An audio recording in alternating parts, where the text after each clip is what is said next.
Welcome back to that one random podcast. I'm Cypher. I'm Treble. Okay, look, what we're going to talk about today, we're going to do a little bit of, we're going to watch some clips from a guy called Beck Lover. I've seen him a few times before, but I've only really listened to him recently properly during a 3-hour podcast he did. I can't remember the guy's name, what the podcast was called. I actually started subscribing to it. But I took some clips from there, just two, because it was a 3-hour long podcast. And he talks a lot about, I suppose, religion and the devil. And he's a Muslim, but he's not a hating Muslim. He refers to Christians as his Christian brothers and sisters and Jewish people as his Jewish brothers and sisters. So he's not a hater or something like that. But he sounds like he's well versed in Islam, with Islam and religion and Christianity and all that sort of stuff. It was a good listen, I think. But he also talks about the story of creation and Shaitan and the devil's part in it all, and his viewpoints from, I suppose, his personal opinions. I don't know whether this is actually in Islam because I've not studied Islam, but maybe he's taken it from that. But it was interesting on his theory of who the devil really was. So I thought maybe today we'll play those two clips and we'll just chop it up, man. Cool. Visiting the king. Supposedly they're working on all that, but you couldn't keep documents during that time. Because first the Albanians were overrun by the fascist Italians under Mussolini, but they weren't hunting down the Jews in Albania.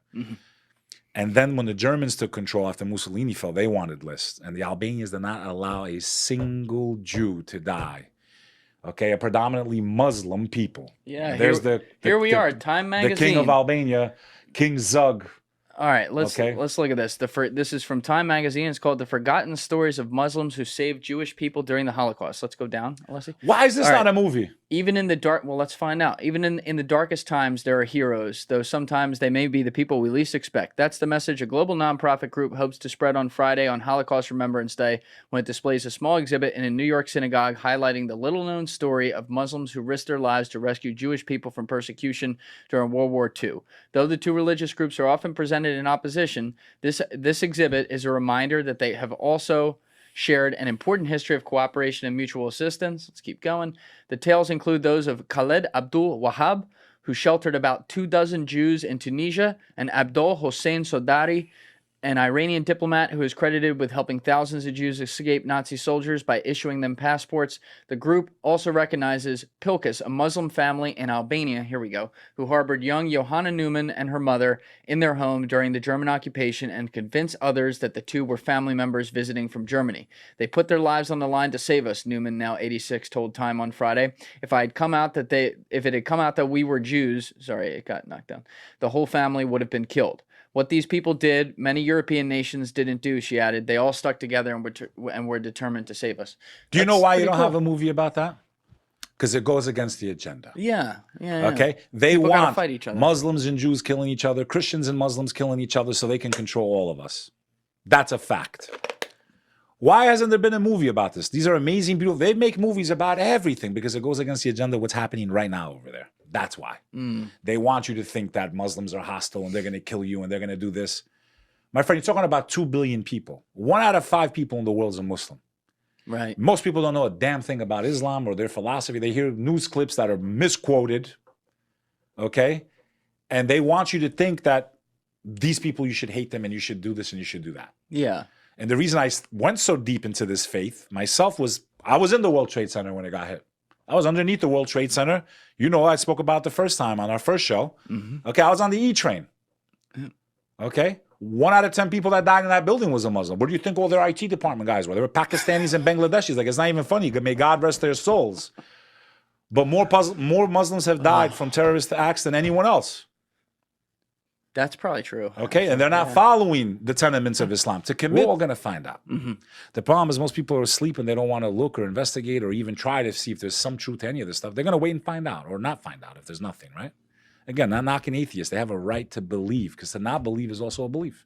I believe to not believe. I have to respect their choice.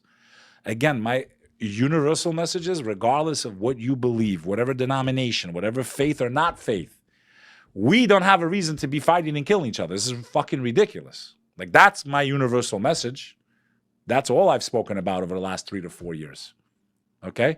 I've shown you stories where, right, Muslims save Jews and vice versa. Like, really? Like, this is what they want us to believe? Why do they only show the negative? They never show the positive. The truth of the matter is, when you study Jewish people's lives under the Muslim empires, no one treated them better. That's a fact. Did we start the Inquisition? The Muslims? No, Spanish. They were torturing anyone they even thought was a Jew. Did we start World War I? The Muslim countries started World War I or European countries? European. World War II? That led to their European. annihilation? European. Okay. So, how? And they say Islam was spread by the sword. That's a fallacy. Who Why is says that? Spread by, and what do they mean? Spread by the sword? By force, by killing, by chop. Well, let's look at it. Was it really Islam or Christianity that was spread by the sword? Because the Muslims ruled Spain for how many years? 500 years? Yeah, I think 500 years they every ruled religion Spain. has Today that. it's the most Catholic country in the world. What Muslim army went to Indonesia, the most densely populated Muslim country in the world? There was never an army. There was never a war. Now, you want to talk about the Persian Empire. You want to talk about when they took over Jerusalem the first time. They didn't take it by force. They negotiated. They said, you're being charged this much tax by Byzantine. We'll charge you less and you can practice your faith. When the Crusades started, that was to reconquer Jerusalem. They didn't spill blood to conquer Jerusalem the first time. There's a movie called Kingdom of Heaven with Orlando Bloom. It's pretty accurate. Go watch it. Yeah. When the Christians reconquered Jerusalem, they wiped out anyone that wasn't Christian. This is a fact. Look in your history books. The Knights of Templar. Oh, yeah. Okay? And this is all connected to what Knights we're talking Templar. about. But what I'm trying to say is that, and I'm not saying this to like agitate the Christian audience. My point is, they make you hate certain people. Look in the fucking mirror for once. I agree. Look in the mirror Yeah. before you attack, because you're throwing massive stones and you don't even have a glass house anymore because all the windows have been shattered. It depends on the moment in time you're living and what conflicts are going on, for what bias you're going to have towards what religions are creating Thank you. violence. And the fact is, Are the they Coptics? all have done it. Are the Every one of Coptics them. being persecuted in Egypt, Coptic Christians? Yes. Absolutely. Are those Muslims following their religion when they do that? No. Absolutely not. No. That's my argument. Yeah. Were the Serbians representing all of Orthodox Christianity when they were blessing monks in videos? Go pull it up. It's on YouTube. Blessing Serbian soldiers before they go into Srebrenica and massacre 8,000 civilians. Yeah. Is that what I never once in my entire life, my family was massacred by the Serbian military. Yeah. Many of them were blessed by Orthodox monks. Okay? I never What do you mean? Blood, like they're oh, about the to go to Serbians who battle, did it. Yeah, right? yeah, yeah. Bless I thought you them, were come saying back the family. safe, right? Yeah. I never once in my entire life, you'll never find one public lecture where I have ever blamed Christianity for what happened to my family. Yeah. How come I can't get the same respect as a Muslim? What do you think? Yeah, he's right. At the end of the day, I mean, these religions are about peace and love. And if you really do follow the religion and you are a practicing and doing the works, then violence of any kind is wrong. And so, and I completely agree, the double standards between, you know, the way we look at Muslims as a religion and the Islamic faith and the stigma attached, you know, with the links of terrorism or violent and oppressive and so on. But he rightly points out that Christianity also was the same, and probably more so in comparison. I think what it comes down to is that individually, you know, these people ultimately aren't practicing the religion as it should be. Yeah. And I think what he pointed out, though, is if you do try to research the truth, the truth that you seek of, you can get some very good guidance from these religions. Yeah. And I mean, he talked about the atheists in that as well. You know, you have to respect their right to not believe, which I agree with as well. Even if they may be considered fools to some. Yeah. I mean, I think religion has been used over the centuries to manipulate the masses into believing and following their agenda. I think a lot of people who control religion have become very rich and very fat off that manipulation. And I think there's not. I believe in God. You believe in God. You know, we both do, right? But if you really want to follow your religion, stop listening to potentially a priest who's been taught by a system of higher ups who are looking to profit or push an agenda. Actually go and do your own research and study into your religion. If you really want to be, don't just read the Bible. Do you know what I mean? Really go deep into the history. Study it, yeah. Go into the history of your religion, like all the acts that have taken place, the Crusades and all that stuff, and do your own research and find out what's the truth and what's not.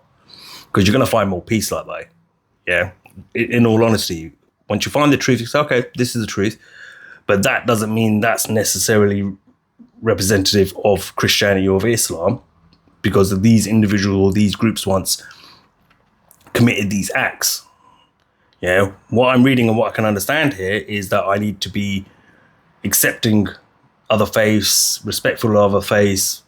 I don't have to agree with necessarily the way they go around worshipping God, but I'm a Christian, I don't have to, or I'm a Muslim, I don't have to. I follow my faith, and that is to be kind and caring and, do you know what I mean, to others and accepting of others, rather than tearing it down and saying, hey, you know, we need to get rid of Islam, or we need to get rid of Christianity, or we need to get rid of Judaism, or whatever, or Hinduism, or whatever it is, Buddhism, or whatever. You know, it's paganistic. Everything's paganistic. You know, Christianity is pagan. Islam's pagan. I hear them all. I see a lot of these debates and these commentary kind of stuff, you know, and it was annoying because when you watch this podcast, although it was a really good episode, he's like Alex Jones. He goes all over the place a little bit, yeah? And he has to keep pulling himself back in, or the host has to pull himself back in. But he touched on that point of where they talk about that one thing, or those two things about the Prophet Muhammad. And he says they always come up with this, that he married Aisha when she was 9 and consummated the marriage when she was 13 or whatever it was, once she had her first menstrual cycle. And then they talk about also the other thing that Christians like to use against Muslims is that when he wiped out a tribe once, etc. And he goes, yeah, he wiped out the tribe, but these were paganists. They were Arab paganists who he wiped out, because he tried to get them to understand the word of God and they didn't listen, so he wiped them out in the end. And then the host says, well, hold on, talk about the Aisha thing, because I've heard about this.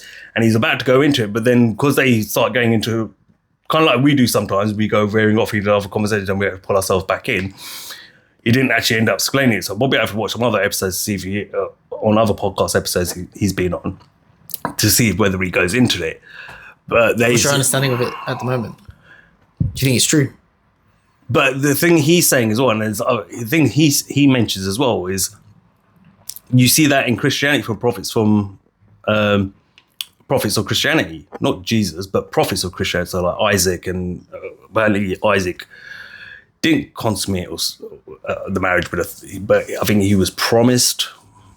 Remember, I'm not a scholar here, yeah, so, and I don't want to offend anyone out there as well. So if I'm wrong, correct me, of course, please, yeah, but I'm just going to put out there what I've heard, which is Isaac either married Rebecca at age 3 or was promised Rebecca at age 3. 3? Yeah, that she will one day be his wife, kind of thing. Okay, in that arranged marriage. And then maybe. I think maybe at age 40, this was at age 26 maybe, or he was 26 and then she was 14 when they finally got married, and he obviously actually consummated the marriage as well. But that's still a minor in today's world. And what people are failing to understand, in my opinion, is the time. Yeah, it's different times back then. You're talking about 500-600 years ago. Maybe even that behavior was acceptable. Yeah, right. I'm not saying it's acceptable now. Yeah, of course, different times. Of course, it's not. We don't accept that now. They didn't have because we're now like those are children. We don't do that to children and stuff like that. But back then, different era, different time. If you went into that society, would that be frowned upon? No. They literally shit on the streets. Yeah, but my point is, would it be frowned upon? No. No. My point is, it's a different time. The culture, the environment. So you can't compare it. To hold Muhammad up, the Prophet Muhammad up as an example, and we're both. I mean, you predominantly raised as a Catholic. I was raised as a Hindu, so we're not. Especially me, I've got no dog in the fight. Yeah, kind of. You see what I mean? Yeah. So I feel like you're missing the picture of when these are completely two different generations, way apart from each other, a different time from where we are at now. and you can't turn around and say to, oh, well, the Prophet Muhammad was basically a PDF, right? All right. Now you would say that, absolutely, right? Okay, because times have changed and we don't accept it anymore. But back then it was accepted, right? You look at, this is nothing different, right? Look at India, right? Okay. They do the same thing. Even now they still do it in India, where a grown-ass man will be promised the family's arranged, when she's old enough, she'll marry you. And she's only 6 years old. Mad, isn't it? Yeah. I think I could be wrong with this, but I'm pretty sure I remember this when I was a kid. My granddad was 30 when he married my 16-year-old grandma. Different times? Different times, bruv. Different times. Yeah, like it's different times back then. Yeah, like. Yeah, I think even. But remember this: when my grandma died, yeah, my granddad sat there and he says, "I've lost my best friend." He was so upset because it is. He spent the whole life with her, loving her, looking after her, providing for her. It was the love of his life. He lost his best friend. So you could tell us, well, that's perverse, but he loved her like a man's supposed to love a woman. Yeah.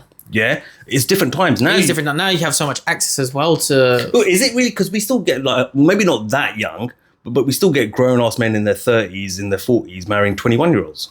No, but in terms of back then, a man might have only met X amount of women based on the community that they're in, or well, yeah, basically the families that you know, and that's about it. Unless you were fortunate enough to be able to travel, even in just the country, you might have met some more people. But now today, you can travel the world. You got girls on the TV screens non-stop. You got girls on the posters outside. You got apps and all these social sorts media of access. Yeah, that we're just flooded with thousands and thousands and thousands of women, and vice versa, men that our brains have never really been privy to before. Yeah. And so it is different times. When you look back at then, you know, a 30-year-old man might have only met a couple families. but yeah. My thoughts on that, like for me, it's a different time. Different time. Yeah, and it happened in all faiths, all religions, all backgrounds. Do you know what I mean? It wasn't just you're making it out like it's just one religion that does this. So is it wrong then? If there was a period of time where, and if you're trying to say that the human is a human, was it morally wrong back then if it's morally wrong now? But I've already explained that. You're saying different times, but I'm not living in that time, so I couldn't tell you. You could argue murder was probably more acceptable then. You're telling you say that murder's still murder. I can't transfer my mind back 500, 600, 100 years ago and put myself in that mindset. I'm of this time. If I lived in that time, would I have had a problem with it? Probably not, because that was the time. That's what I'm saying. Yeah, true. In 100 years, if you were born in that time, wrong, let's change everything. Let's change my history, your history. If you, me, and all you men out there who are listening to this right now were born 400, 500, 600, 100 years ago, forget your mindset right now that this is wrong. Step into that mindset of that time. Would you have seen it as wrong? You probably wouldn't have. I'm not condoning it, yeah, because for me it is wrong, yeah. But we live in this time where we have probably a better understanding, saying like you can't do that to kids. That's not right, yeah. To do that to someone so young, to a young girl so young. Do you understand? I don't think back then. I can't say whether it was morally wrong back then or not. That's. I'm just saying it's a different time, and back then they didn't see it as morally wrong. We do. Yeah, I can only think about with my head, 21st century mind. And the 21st century mind says that was wrong. And likewise, if it was going on today, it is wrong. Someone who lived in the 6th century or the 5th century or whatever it is, or before Christ, if we go back in time and say, is that wrong? I say, no, it's not. Nothing wrong with it. Mad. But yeah, you're right. But if you're the one screaming, trying to educate, yeah, shut up, you idiot. They'll call us the nut jobs, not the other way around. That's what the point I'm making. Do you know something that kind of blew my understanding of it? For example, if you're a terrorist, and I'm going to use Islamic terrorism because that's basically what the media will push. What was like the reward for blowing yourself up? Funny enough, he talks about that I don't think I've got it in the next clip, but he does talk about it. But the reward is, but it's a bullshit line. What did they promise you? 70 virgins or whatever. 72 virgins. Yeah. When I was growing up, I always imagined these virgins to be like some 20-year-old fresh. But nah, do you know what they mean by virgin? children, bruv. Does it say that? It doesn't say that, but that's what it's implied in it. Where does it imply that? PDF stuff, in it. But where does it imply that though? Where does it say? So what do you think about 72? Where does 72 it say versions? that in the scripture? No, but if they're saying that you're going to get 72 versions, what kind of versions are you imagining then? Incorrect information, right? Okay. It's not incorrect information. Incorrect. No, but it's incorrect information. So first defy. What is a version? What is jihad? Jihad is someone willing to fight for the religion. No, defense of your religion. Okay. You can only perform jihad as a Muslim in the defense of your religion. So if your religion is under attack, or if your Muslims are under attack. So if I took 600,000 Hindus from India and marched into Pakistan and started slaughtering and attacking Muslims and saying, yeah, we need to get rid of you Muslims, and then someone says, jihad, now that's right. Now God has given us the right now to defend Islam. That's jihad. Okay. What terrorists do is not jihad. Okay, fair enough. Because let's be face Religion it, aside. because before 9/11, I don't remember Muslims being under any kind of attack. Religion aside, No, I it's remember. just terrorists, just terrorism, extremism, and they were promised 72 virgins. What kind of virgin are you imagining then? Well, what kind of virgin do you think that they're being promised? But where does it say it's children? I don't think it has to. I think it's self-implied, no? No, but that's what I'm saying. Then it's not. It's not gonna be a 60-year-old virgin. That's what I'm saying. In the scriptures, where does it say it's children? Because if it doesn't say in the Islamic scriptures it's children, then that's just made up bullshit, isn't it? So what kind of virgins is it then? I don't know. I have to read the scriptures. Fair enough. I can't comment on something I haven't studied. Fair enough. I would have to research and I study. don't know, it. because when I was growing up, I always imagined like, oh yeah, 72 virgins. They're probably thinking of like some 20-year-old. My mate said the same thing as well. But my mate said the same after thing. learning I go, about where are you getting the it whole from? Though? pizza stuff and all of that, I go, that where? whole field of, I go, where are you getting that from? because it's obvious, isn't it?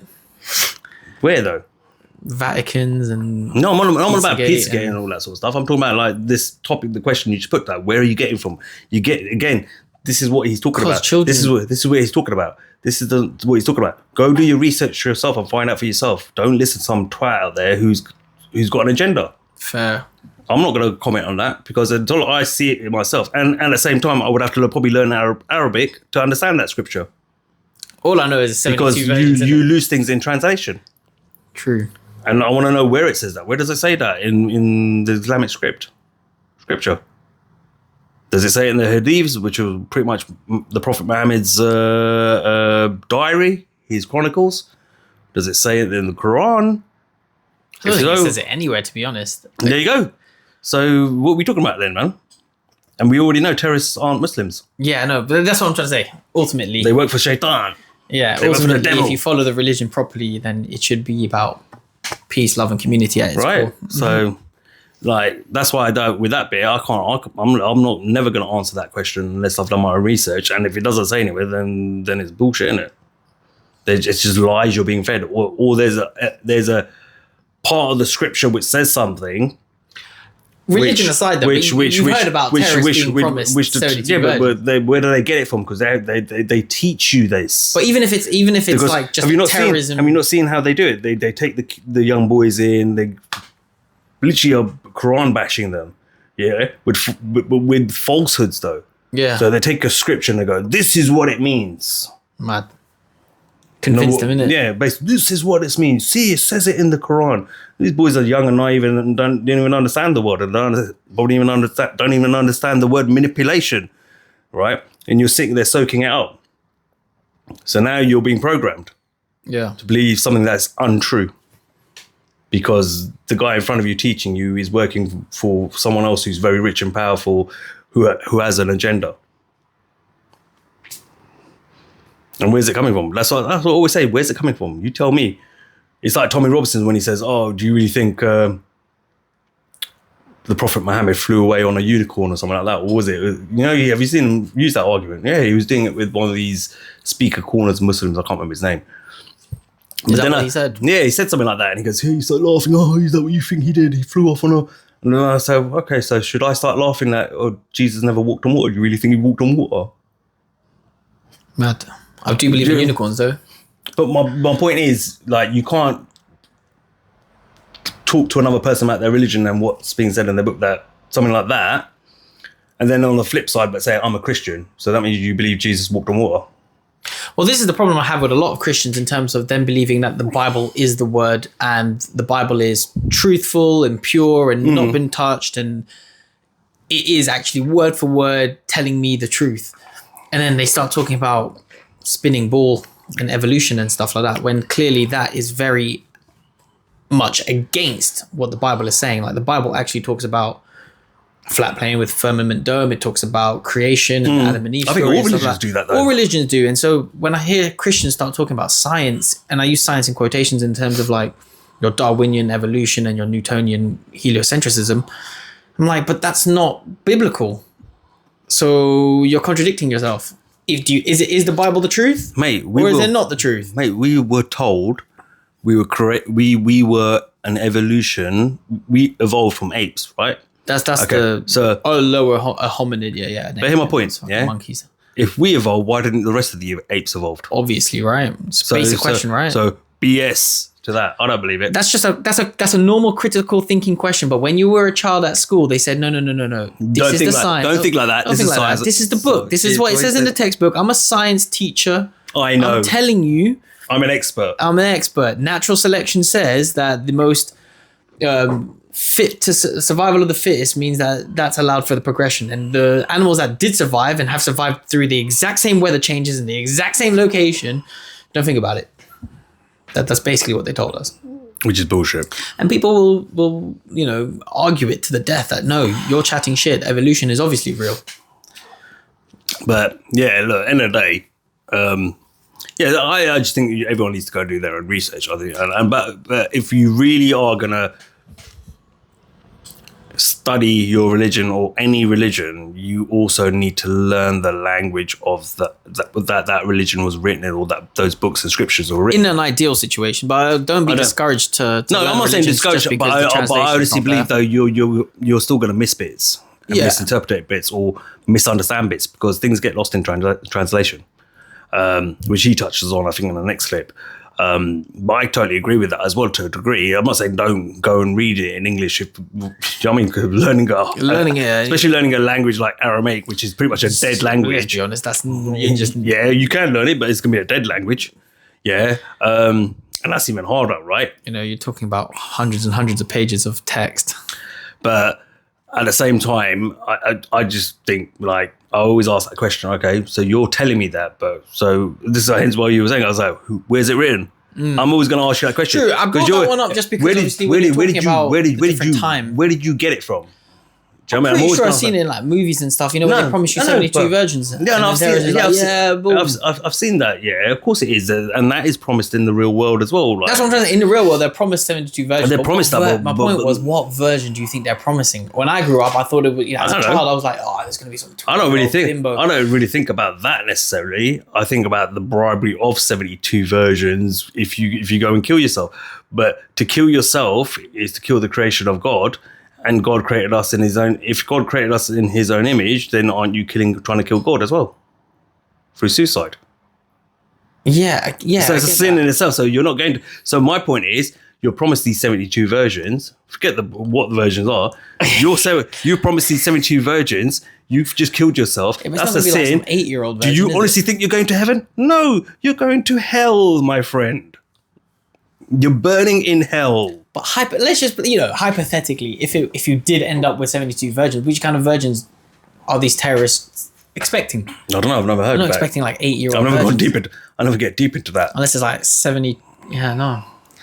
My understanding is based on all the other conspiracy research, linking in Christianity, with Christianity, Catholicism with the Vaticans, and obviously the world elite leaders and their pizza staff, and that world of elites, and the elites also control religion.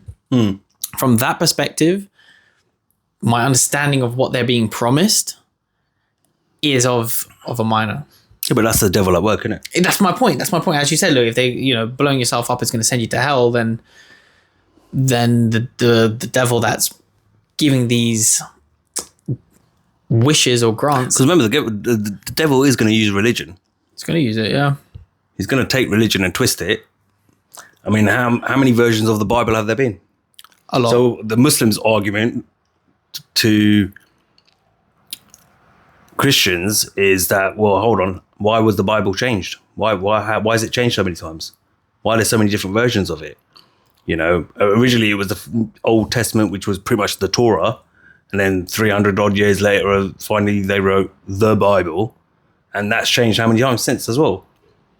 You could also turn around and say, but I've heard this argument back as well. Well, there's different versions of the Quran as well, because you've got Sunni Muslims who follow, or I think it's Sunni Muslims. I'm not sure. I can't remember. Versus Shia. Yeah, whatever. But one of them, I know one set of Muslims follow a different type of Quran. So it's like, I mean, ultimately, I see religion as dogma. It's a way to control the masses. But that's not to say it that works. and it works, and it's been working, and it's probably, as we've explained in the last episode, that it's going to be the crux of what will initiate a third world war for the ultimate enslavement. yeah, Is to have all of these divisions within religions and then have them fight each other. Better do that than your political or yeah. economic identity. Better do it with You'll religion. get people fighting a lot quicker if you use religion rather than sure. politics. For sure. Because politics are like, oh yeah, well, I don't agree with that, and that's it. They leave it at it. But when it comes to religion, people are ready to die for it. Basically, because they believe that their God is worth dying for. Yeah. And I get that. I understand why people would feel so passionate about it. But yeah, as we just said in the last episode, this is what it's leading towards. But I would say religion is just dogma. It's a way to control people. There's a rapper, K Reno, and he says in one of the songs, he's like, you want to be a millionaire? You want to get rich? Start a mega church. Imagine 20,000 people paying tithes. You're going to, 20,000 people paying donations. You're going to be rich. You see loads of those sort of people, like in every Pastors, religion. Every religion, They got you see them in every Lamborghinis, religion. and he said one time, one guy was like, he needs to raise like $10,000 or something like that at his mega church, and guess for what it was for? A new helicopter door. Mad. And people pay it. And people will pay it. Yo, you need to get to that next church down there. Go fly that helicopter. People will pay it. But yeah, religion as a mean to control the population has been working successfully and has been for a very long time. Yeah. But that's, as I said, that's not to say that there isn't wisdom in the I mean, text. there is, I think but everyone should actually study it. But that's what I'm saying. Like, there is wisdom in it, and I think there's a lot of things you can learn. It can bring you a lot of peace. However, learn it yourself Ultimately, because you don't know what the agenda of the person teaching you it is, and that person could be leading you down the wrong road. Could be leading you down could be working for the devil, for you know. damn. Well, it's true. You don't know that. Devil has many tricks that it will play on you. So that's the way I look at it. I mean, like, I've got nothing against religion, and if you follow a religion, but don't be ignorant. I mean, Like, that was the main thing. Don't expect someone to teach you that. Like, especially if you're my age, I'm 42 now. If you still haven't worked out how God works, something's wrong with you. You're not you haven't quite got there. You're still a child. It's time you start realizing, how does God work? You need to figure that out. As a priority. Yeah. Yeah. Yeah. Where where people say, well, if God exists, why does he allow all this pain and suffering? I go, well, sometimes God puts you through pain and suffering to build character, to get you ready for something. Or I've asked for this from God, he never gives it to you. Maybe you're not ready for it. Or maybe you haven't earned it yet. They say God gives his hardest tests to his best students. Yeah. So if you've been some harsh shit in your life, God's testing you. Testing you at the same time, because he's turning around and saying two things. He's building character, because maybe down the line he's like, you're going to be one of those people that's going to need this. Two, he's also testing you, like, what sort of person are you going to be like on the other side of this? Once I put you through this pain and suffering and you come through it, who are you going to be? You're going to turn to an arsehole? You're going to start screwing people over? You're going to start hating, can be angry? Or are you still going to be a good person with good intentions? And this is the bit people don't think that if I just pray to God, God should be able to give me all of this peace. No, it doesn't work. If anyone out there read the book of Job, I think that kind of summarizes God testing one of his best. Well, I've heard of the book. Book of Job. Job was a a really good man. Yeah. You know, he had his farm, he had a family, this and that, and he was loving God. But the devil was like to God, and I hope I'm not butchering the story, but the devil was to saying to God, because the devil was kind of still on the council of God and it's weird stuff. And the devil says like, I can corrupt Job. Yeah. And God's like, try. The devil, burns down his farm and takes away all his flock and basically burns him to the ground, kills his children kind of thing. And Job was putting up with all of it. And I think once the children went, he was like, God, why have you forsaken me? Like, what have I done? I've done everything to the book. Like, he's on his knees and now he's like getting mad at God. Like, what have you done? What did I do to deserve this? And in the book, in the Bible at least, God doesn't come down and speak to him like with words. God kind of just created like a storm. Like the sky just went dark and black and clouds and, just real godly presence. Yeah. And then I think he showed Job some of his like deadly creatures and deadly animals and said, and he's explained to Job like, these deadly creatures are still part of the ecosystem. Like bad things are still part of a good world. And then Job was just kind of like, okay, that's a bit intense. And then next thing you know, Job got all of his stuff back doublefold. And it's not explicitly clear whether God rewarded Job or if it was like given to him or if it's just keep doing what you're doing and blessings come back to you. But it's a really, really, I'll probably butcher the story there, but the point was, I get what you mean, yeah. God has a plan and suffering is also part of a fulfilling life. But this is the thing I also think as well, right? Right? The life we're living right now is just the journey. There's a destination at the end of that life. Okay? When your soul finally leaves your body, it's going to go up to God. Yeah? And God's going to say one or three things, in my opinion. Right? He's going to either say, well done, gates open, in you go. Welcome to my kingdom. Right? Or he's going to say, you haven't done really bad, but you haven't done enough good either. I'm going to send you back down to earth to prove yourself again. To me, yeah? That you're worthy to be walking through those gates. Or you are evil as hell and you've spent a whole lifetime being evil. You're going down to matey boy. See you later. You belong to him now. Interesting. And I think regardless of what you do in your life, you can make $1 billion. Yeah. Have mansions, cars, whatever. End of the day, that's the end goal of your life. Is, are you worthy of God's grace and his welcoming you into his kingdom?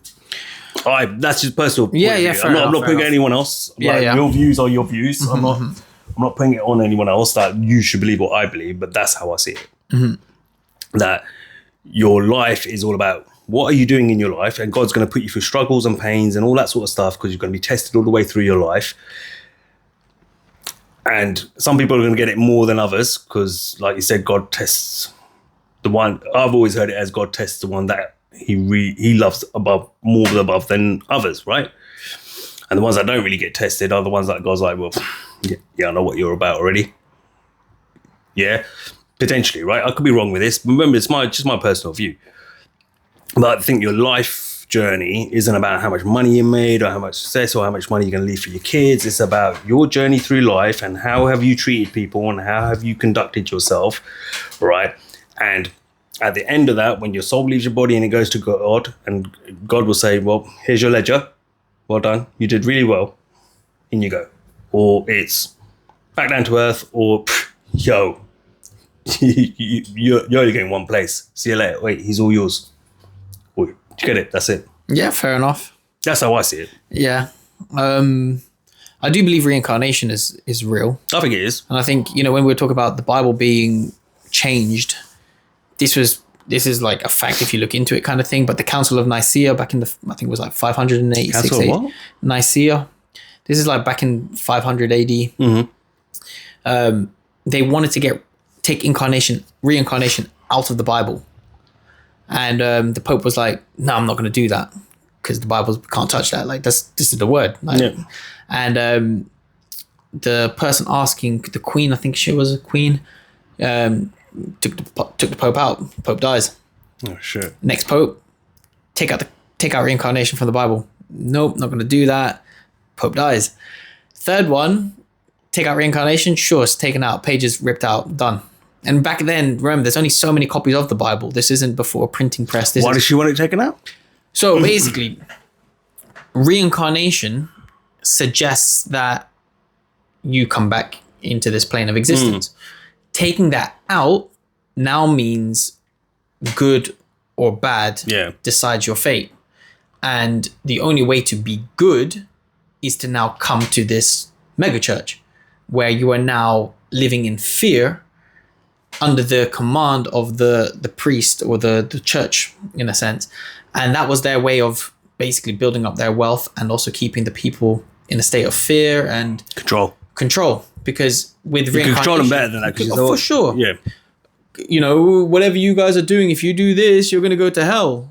You have to come here every week, or you have to do this, and you have to follow our rules and our laws. And at the time, you know, the church and the government are basically intertwinable in that sense. Whereas reincarnation basically means that you don't need to go to a priest to tell you how to live. Living is between you and God. Yeah. And God, your direct relationship, you don't need a middleman to have a relationship with God.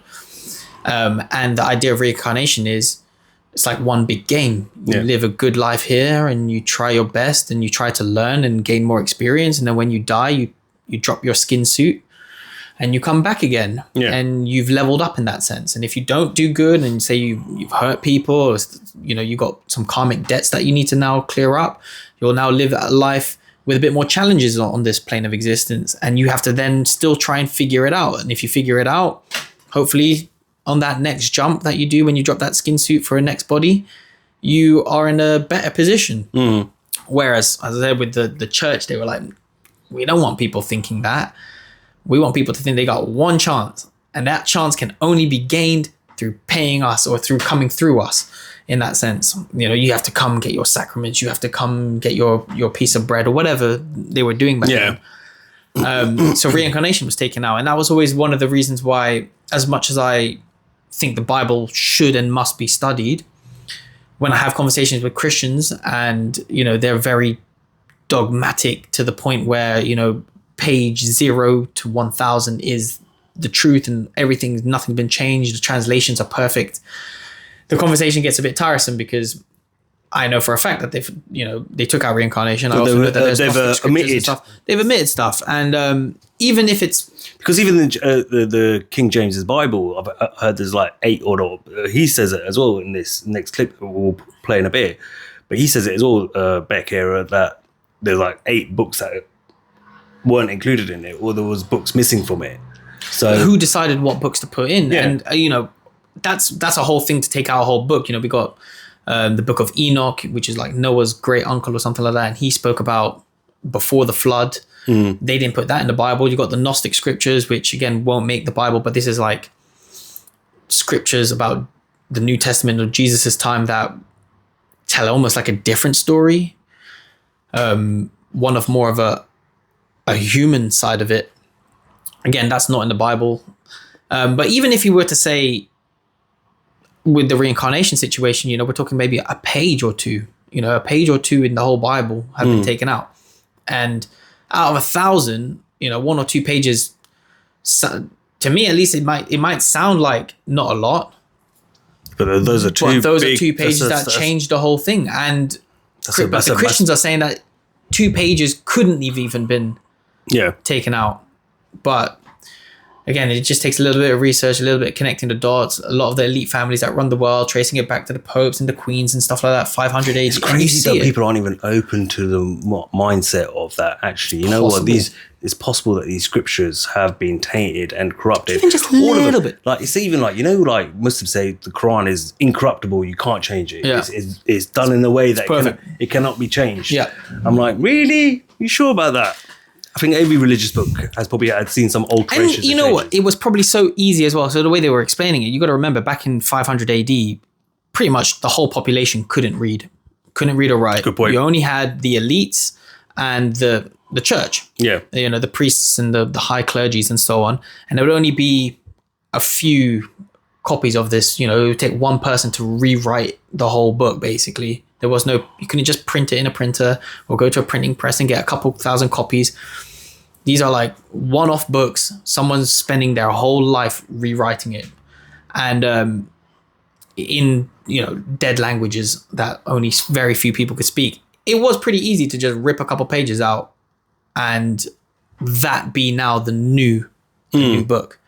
So to me, at least, it makes sense that it's possible and that they probably did do that. As I said, there's evidence to support that. But it is interesting when you talk to Christians who are, you know, they're very serious about it. So back to the whole point about, you know, people are willing to believe what they want to believe. And, you know, you tell a Muslim that the Quran's been, you know, edited, they might not like that. And likewise, when you have conversations with Christians about the Bible, it's the same thing. We're tribal though, aren't we? Once we're programmed, we're programmed. We're programmed, yeah. Because even like, you know, like, because obviously, again, raised as a Hindu, if I hear someone saying something about Hindus, even now I'm like, or like I watch a YouTube or someone say something about Hinduism, I'm like, no, it's not. And then I'm like, hold on. Easy. Be open-minded here. You have to remind yourself because your programming is always going to be there. It's only when you're aware of programming and understand how programming of the mind works is you're going to be able to stop and say, whoa, hey, take the emotion out. Let's hear the whole conversation. That's the word. Take the emotion out of it. And I think hear the that's- whole conversation. Yeah, and be a critical thinker again. Yeah. And just because, the programming is strong, especially when you're born into it or raised into it. Yeah. You know, when you're so suggestible as a child, it's very easy to take that as a core belief. But that's what I think the thing is because it's your core belief system and you believe in it so much and you've been told your whole life, if you do these things and you're a good little girl and you're a good boy and when you get older and you carry on doing it, God's going to accept you. And then someone comes along and says, is that scripture telling you the right thing? Is that how God truly works? Yes, because it's harder to even let go of it and accept that, actually, you know what? I need to probably be a bit more critical there. Yeah. Not necessarily of God. God exists. I never say don't turn away from God. God exists. This is why I don't do religion. I always say I cut out the middleman. Yeah, cut out the middle. That's what I said. I don't believe in religion, but I believe in... I always turn and say, God wants a few simple things from you. One, try and be a good person. The best version of yourself as you possibly can. Yeah? Try and be kind, courteous, respectful of others. Yeah? You know, try and help as many people as you can along the way. You don't have to save the world, but even if you change people's lives for the better, one or two people's lives for the better, then you're doing something right. Does that make sense? Yeah, and most importantly, believe in God. Don't turn your back on God. Believe God is there and understand what God is all about. I think that at its most basic, you have to believe in God. I'm not saying you have to, because obviously you have the right to not believe. Yeah. And I support your right to do whatever you want, really. But if there was a message, like a one message to everybody, take it or leave it, it would be believe in God, because that does change your whole perspective and understanding of life and how you live life. But yeah, no, I don't subscribe to any religion as well myself. Oh, no. I would call myself a syncretist if I had to put a label on it. And syncretism basically takes wisdom and knowledge and understandings from all the religions. Like I think the Bhagavad Gita, for example, will have lots of good information in there. The Bible has information in there. The Quran has information in there. But then I'm also throwing in things like astrology and other areas, even science, you could argue is considered a religion. Astrology is part of religion. Yeah. So you can't even say that. You can't even say that real astrology. You can't even say it's pseudoscience. It's not. It's not. Because it is part of it. Because the old priests and you look in Christianity, why are they looking up at the sky? Why do they have telescopes and stuff like that? Because there's a link. Yeah, for sure. Every religion talks about the new moon and the alignment of the stars. Before a religious event. So clearly astrology is a real thing then. But it's not considered that. And it's a weird one. You're absolutely right. I speak to some Muslim brothers and they were like, you know, for Ramadan, they follow the moon cycle, the lunar cycle. And I'm like, you know, has that got anything to do with astrology then? And they're like, no, we just use it as a clock basically. But I thought that was a very lacking answer to just say, yeah, our whole religion follows a lunar cycle, but we don't actually know, we don't want to investigate anything more about what the influence of the moon can be. Yeah.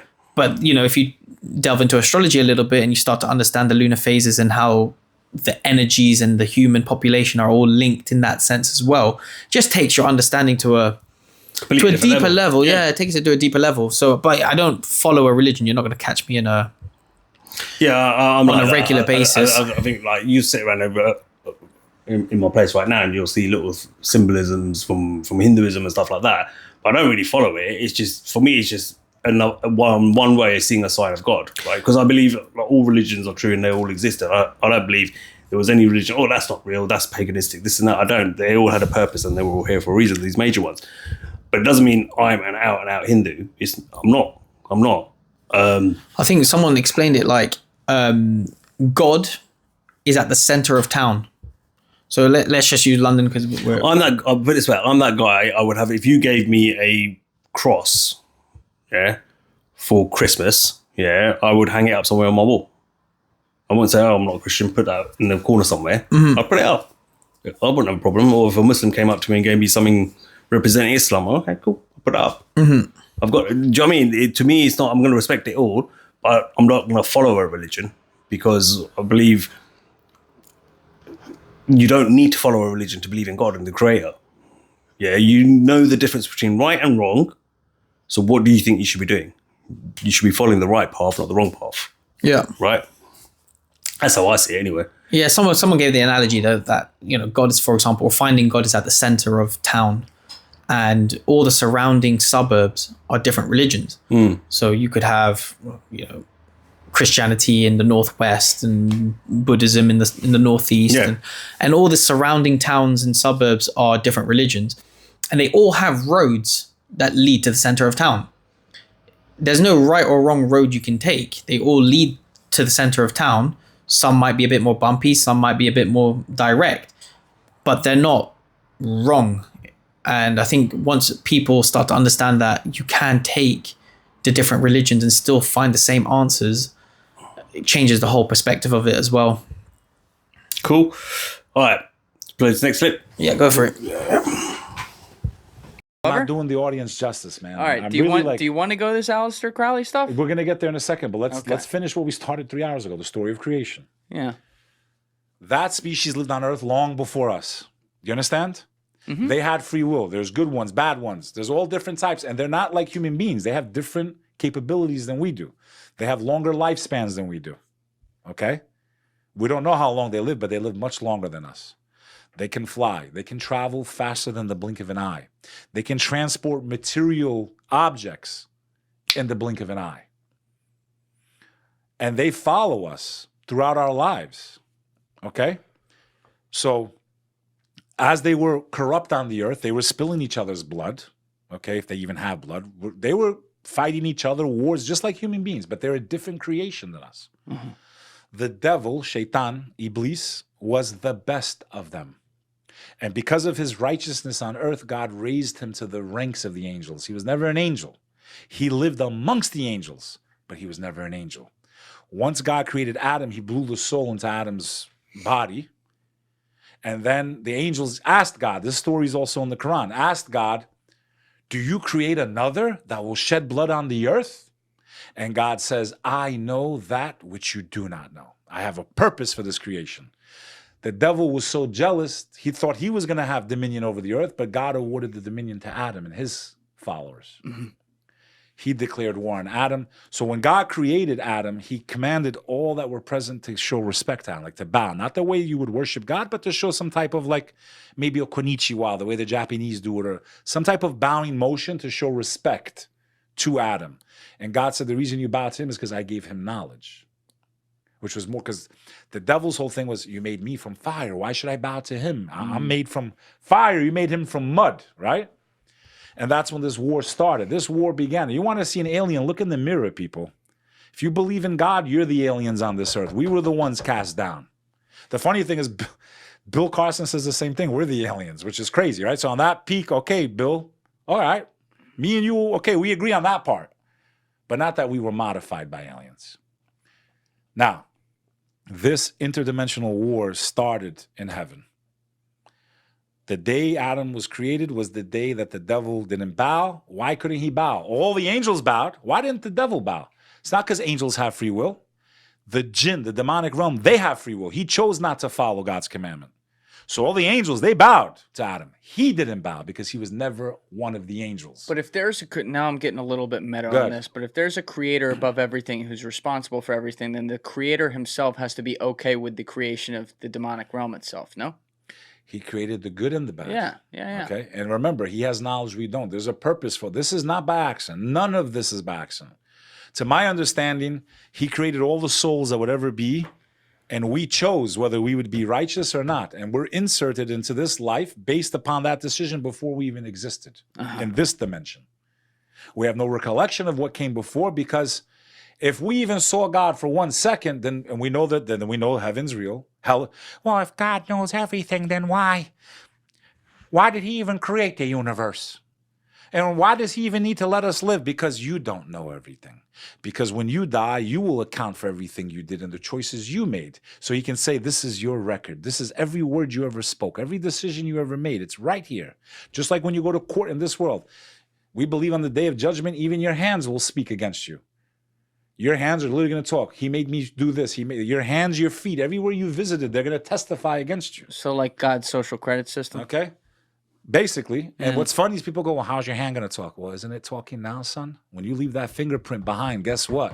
That hand's testifying against you in court in this dimension, in this life. Your head, one piece of hair is testifying that you committed that act. Right. Your foot mark, already in this world that happens. Is that far-fetched to believe that in the next life, your own hand will testify against you? No. Again, from the religious perspective. Now, the war started in heaven. And when the devil disobeyed God's command, he said, you think they're so good? I'm going to show you how good they are. Just grant me until their time's over, and I'll show you just how many of them are ungrateful. God said, okay, and whoever follows you, may they be damned with you. And he said, I will attack. The devil said this. I will attack them from the front and from the back and from the left and from the right, meaning he's going to come at us in every single way imaginable to lead us astray, to make us forget God, to make us ungrateful. What does he get out of that? He takes as many of us with him as he can, and he's doing a phenomenal job. And let me tell you something else. When he came back to earth, remember, they were on this earth before us, long before we even had a single person on the earth. It was just Adam and Eve. There was no one else in the beginning, okay? Long before human cities existed, the jinn had cities. One of my theories is maybe the demonic realm built some of these monuments that we can't explain how they were built. And once God sent them both back down to the earth, he locked the demonic dimension into a different dimension on this planet. That's one of my theories I've just thought of in the last couple of years. That maybe the Great Pyramids were already built by the jinn, by the demonic realm. Much of the ancient Egyptian gods that they were worshiping were nothing more than demonic manifestations. The reason all these hieroglyphics are the same is because once the devil was able to convince one civilization to go astray, why would I change my tactic? My tactic is to lead as many of you away from the belief in one God. He used the same tactics throughout time, throughout history, which is why many of these pagan gods are similar. They're not Anunnaki bullshit. These are demonic conceptions that were inspired to previous civilizations before revelation kept coming down to bring people back to the path of God. And this is their objective. And now they're in the final era. So, what do you think? He said a lot in there, to be honest. Deep on it. We need to break that one down. Where do we begin? I suppose the first one that was interesting to me, like we've always heard Lucifer was the high-ranking archangel, and he's saying now that actually, no, he wasn't. There was a civilization created before human beings, and that was the demonic civilization, who pretty much what he's saying there is ruled the earth, but they were different sets like humans who warred with each other as well. Also had cities and all that sort of stuff, all that stuff we do now and we have now. and then God, in a sense, promoted him because he was the best of them to sit up, like you alluded to earlier on the council. Well, that's the thing. When he said that, that's actually that's in the book of Job, where this Lucifer or Satan, well, forget the proper term, was at the council of angels with God. But he also gave that civilization free will. But the angels didn't have free will, so they had to listen to God, whereas the demonic realm civilization did not have to, which was pretty much led by the strongest one out of them, which was Lucifer, Satan, whatever you want to call him, the devil. And he then showed defiance because he's like, well, hold on, you're creating these guys, these human beings, to what, replace us? To have another civilization down there doing the same thing we're doing? Like, this belongs to me down there. You're supposed to give it to me. And the jealousy kicks in and he says, well, I'll show you how ungrateful and uncorruptible they are. Until the end of their time, give me that opportunity. Okay, we'll see. You know, I felt that was an interesting one for me. Because look, I've always heard the story, from a Christian point of view, but I've never heard that viewpoint before. And I sat there, wow, I've never really thought of that. You know, I started reading, and then you touched on the book of Job. In the book of Job, but even just Genesis, because obviously this is about the creation story, and I did read Genesis a little bit, or at least in the first few chapters, not too long ago. I do need to start reading the Bible. Yeah, I've got a PDF form of it. I've got the New International Version, like proper Bible, and what I did was I put the audio Bible on YouTube, put it on 1.25 speed because it's more my pace, and I'm listening while I'm reading along. Because if you try to read it along on your own, for me as a reader, it's just I'm too slow for it. But if you actually just got an audio guy, the guy's got, he's an English guy, he's got quite theatrical voice. He's a very good reader, and I'm listening to it while I'm reading it. An hour will just fly by. Oh, is it? Yeah. And it's 1,000 pages. It's a long book, very, very small font. So if you do want to speed run it, there are ways to kind of help. That's probably one of my targets from this. But it's not even like the Quran and the Hadiths. I want to read all of it. So all of them, but I think the Bible is a good core, because the Bible, that Old Testament also covers some of the Judaism stuff. If you really want to go linear, then you probably have to go back to the Bhagavad Gita. Start with that. I've got Bhagavad Gita. I've got a copy of the Bhagavad Gita, but when I bought it, I think I was actually really young. I was like probably 22-ish, 23-ish when I bought it. When I tried reading it, I was like, it is intense. I tried it. It's intense, and I was like, okay, but I wasn't ready. No. I tried reading it as well. I think now, if I read it now, I'll be like, I've got a better understanding of the world and life and God to be able to sit and try and read this now. The Bible is a little bit more easier, I found. It's more of a story. It's a lot more, it's a story. And the creation story in Genesis, though, it's pretty clear God created this world. But it touches on the points that he gave the dominion of the land to the humans. So we run the earth. Yeah. We don't have dominion over the waters, and we don't have dominion over the sky. And that's why the whole space movement, it has to come into the conversation eventually, right? But the space stuff, is a satanic cult in a sense. All the moon missions, for example, were named after Greek pagan gods, the Apollo and Artemis and so on. And that's all symbolism, and that's all, in our face kind of thing. And the landing on the moon, when you plant a flag on the moon, a celestial body, you're now claiming dominion on that land, right? You put a flag on the moon, you now are claiming that moon. Yeah. And in the Bible, it says that man are not given the dominion of the sky or the ground or the waters. We're supposed to be controlled. We have the power on the earth. Yeah. And we're here actually to keep the ecosystem harmonious, which obviously is being tested. But when it comes to the creation story, though, because obviously he's saying that the Anunnaki conversation is bullshit. Yeah. So I don't know, because I saw a lot of Anunnaki stuff when I was younger. It's probably one of the first conspiracies that kind of led me down the search. Yeah. And I do think that there is some truth to that. And when you're looking at the Adam and Eve So, story, I'll give you an example because I've not studied the Anunnaki.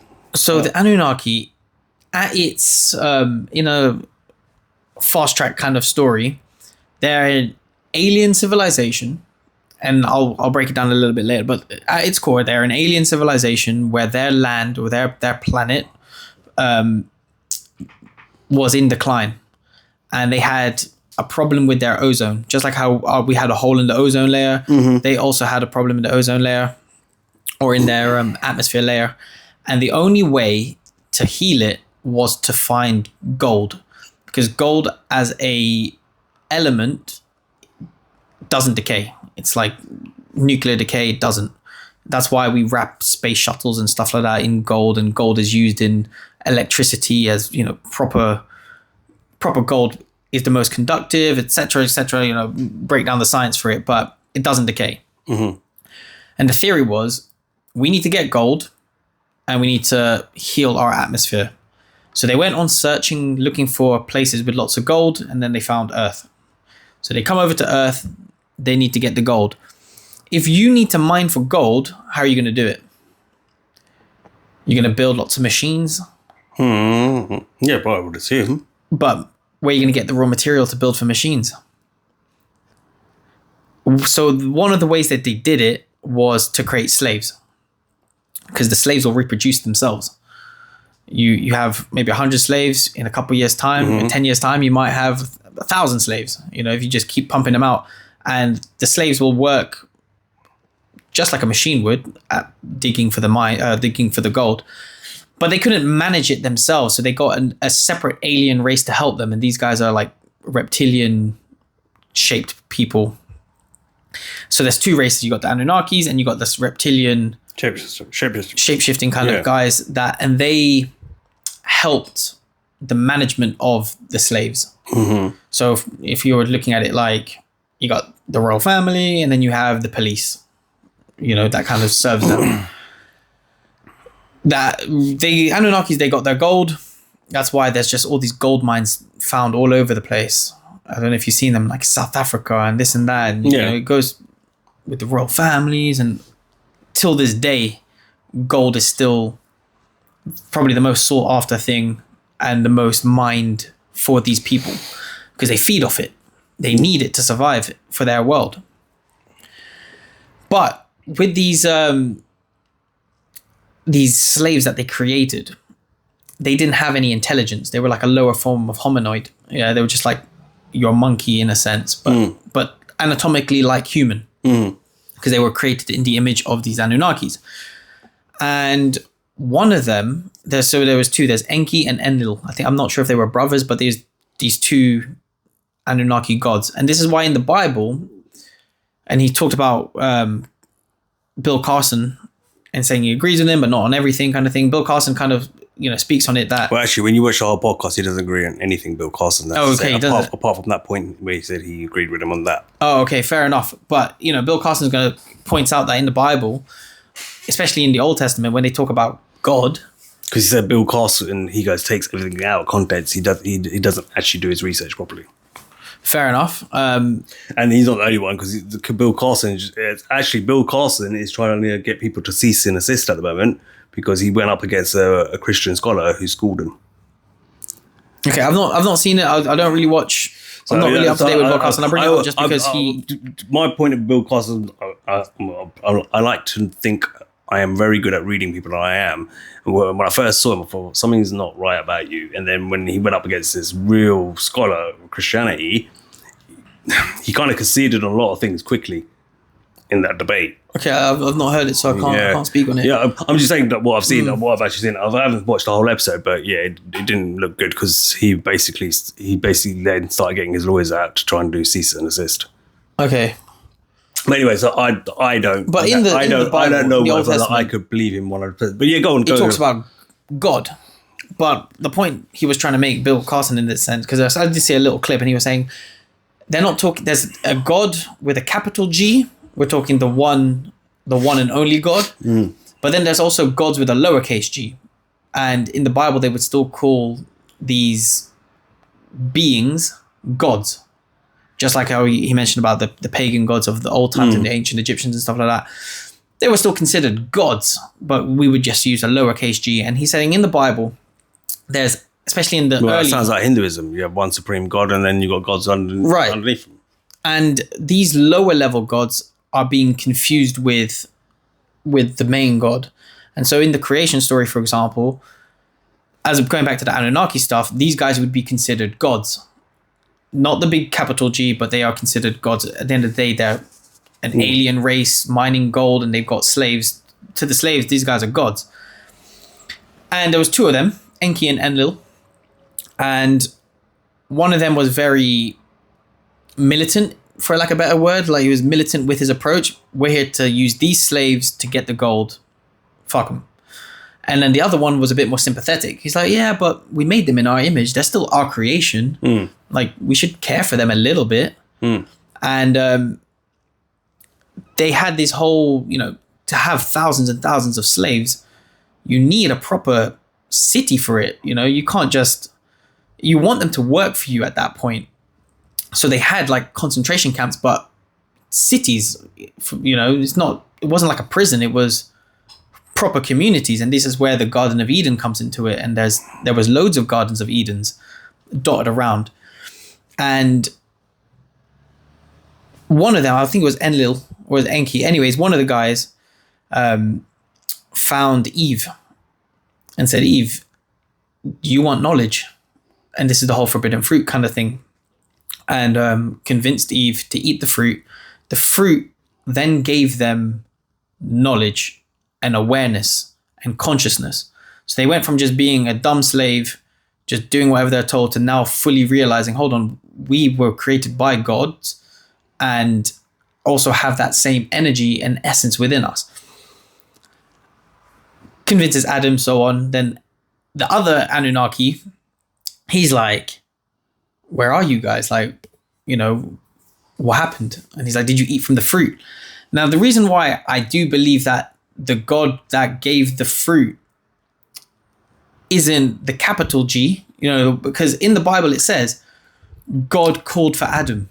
Adam, where are you? I can't find the clip now yet, and I wish I saved it. But I've seen a clip where Bill Carson talks about this, and he refers to the God who gives knowledge, or the actual God, or in this story anyway, as Satan. Well, this is the thing. So, and then the other God who's giving the knowledge, because there's Satan, who he says is God, the God, goes away for a bit, and then the other one gives away the knowledge to the human beings. And when that God comes back, who he refers to as Satan, comes back and says, what have you done? He's angered. You've given them knowledge. Why? He's angered by that fact. This is how Billy Carson translated. So that's the thing. So those two gods is Enki and Enlil, these two Anunnaki beings with reptilian background. So that's why the snake, the serpent, is a reptile, is because it's symbolic of this reptilian race. Yeah. And the one god was like, you guys are my creation, I'm still going to give you that knowledge. And the other god was like, no, we don't want these guys waking the fuck up. Like, kick them out. And that's when they got banished from the Garden of Eden, and then started to travel and started to do their own thing. And then I guess the relationship with the big god, maybe, I don't know. But those reptilian Anunnakis, because in the Bible, because when I was reading it, I'm trying to look at it from a open-minded perspective. And it does say, like, the God called for Adam. Adam, where are you? Where are you? But if God is all-knowing, omnipotent, all-seeing, he wouldn't need to call out. He wouldn't need to say, where are you? He would know where he is. So that tells me that this isn't the omnipotent God. This is God with a lowercase g, maybe. And that kind of makes me believe that maybe there is some truth to the Anunnaki story from that perspective. So when this guy here is saying that the Anunnaki is all nonsense, I see where he's coming from, but my programming has already made me believe the story. So And then they got banished from the Garden of Eden and started doing their own thing. And yeah, they lived for, 800 years, something like that. But then as time went on, they started to live less and less and less and less. And in the book of Enoch, where he talks about these beings coming down, and I think even in Sodom and Gomorrah, God sends 2 angels to come speak to the guys in the city, and it's just weird. It's weird stuff in the Bible.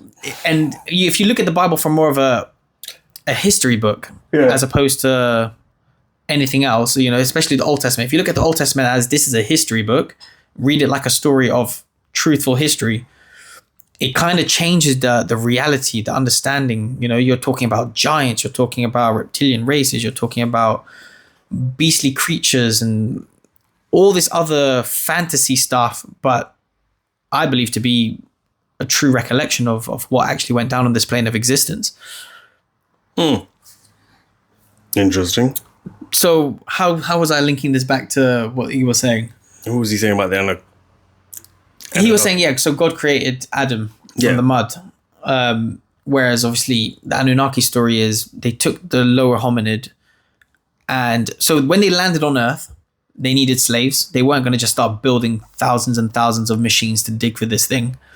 You've just come from an alien planet. Obviously, when I was younger, there was a planet. Now my understanding shifted towards, okay, maybe they came from one of the outer lands, or maybe from something interdimensional, if that's a thing. But they've now landed on Earth, whether that be, in the Middle East or something, they've landed there, and they now need a workforce because they're not going to be able to just start building machines. They take the lowest hominid, the monkey. So it's like the evolution story, but with the missing link. You take that lower hominid and you tweak his DNA just a little bit, genetic engineering it, mutilation, whatever, and you tweak it just to give them enough awareness to do and follow instructions, but not enough awareness to know their true full potential. Hold on, in the last episode we just did, did you say that we didn't evolve from apes? You didn't believe in that? Because I don't believe in that. I don't believe in Darwinian evolution, and I'll make it very clear. I believe in evolution. Yeah. I mean, technically, my iPhone has evolved from iPhone 8 to 9, 10, to 13, whatever. Evolution as a concept is real, and evolution within animals and planet and, people is real. But Darwinian evolution, created by Charles Darwin, a high degree alleged person, sprouting out that through natural selection, the survival of the fittest then dictates the adaptations in the body to survive. And over hundreds of thousands of years, species will disappear and the strongest will survive. That natural selection, Charles Darwin evolution, to me is bullshit. But the concept that there are different levels of species and they evolve by getting smarter and, So then technically what you're saying is that God didn't create us. 2 lowercase g gods created us. That's the Anunnaki story, yeah. Okay. Yeah. That's essentially Yeah, what you just said. took a lower hominid, tweaked the DNA, gave them just enough knowledge to be a slave, but not enough knowledge to know their full potential. But then the other one felt pity. He was like, you're still my creation. Then he created, gave them the tree of knowledge, which some would argue is the God particle, maybe. Okay. And yeah, you're right, actually, in terms of, so did God create us? I don't know. Because God didn't directly create us then. Because what he's saying is God created us. Yeah. And God created the demonic... The demonic people, as demonic realm as well. The demonic realm and civilization, which came before us, which ruled the earth. And then he decided to give it to us.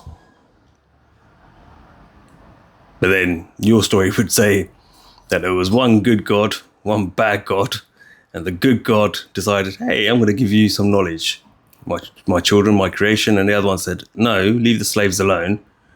We want to keep them enslaved forever. No, so then what And they lacking did was, in knowledge, we don't want them. Yeah, we yeah. don't want an uprising. yeah, we don't want an uprising. And eventually, though, the Anunnakis had to leave. They're like, we done our shit. We're gone. So then they disappear again, but they gave dominion over to some of the elite slaves.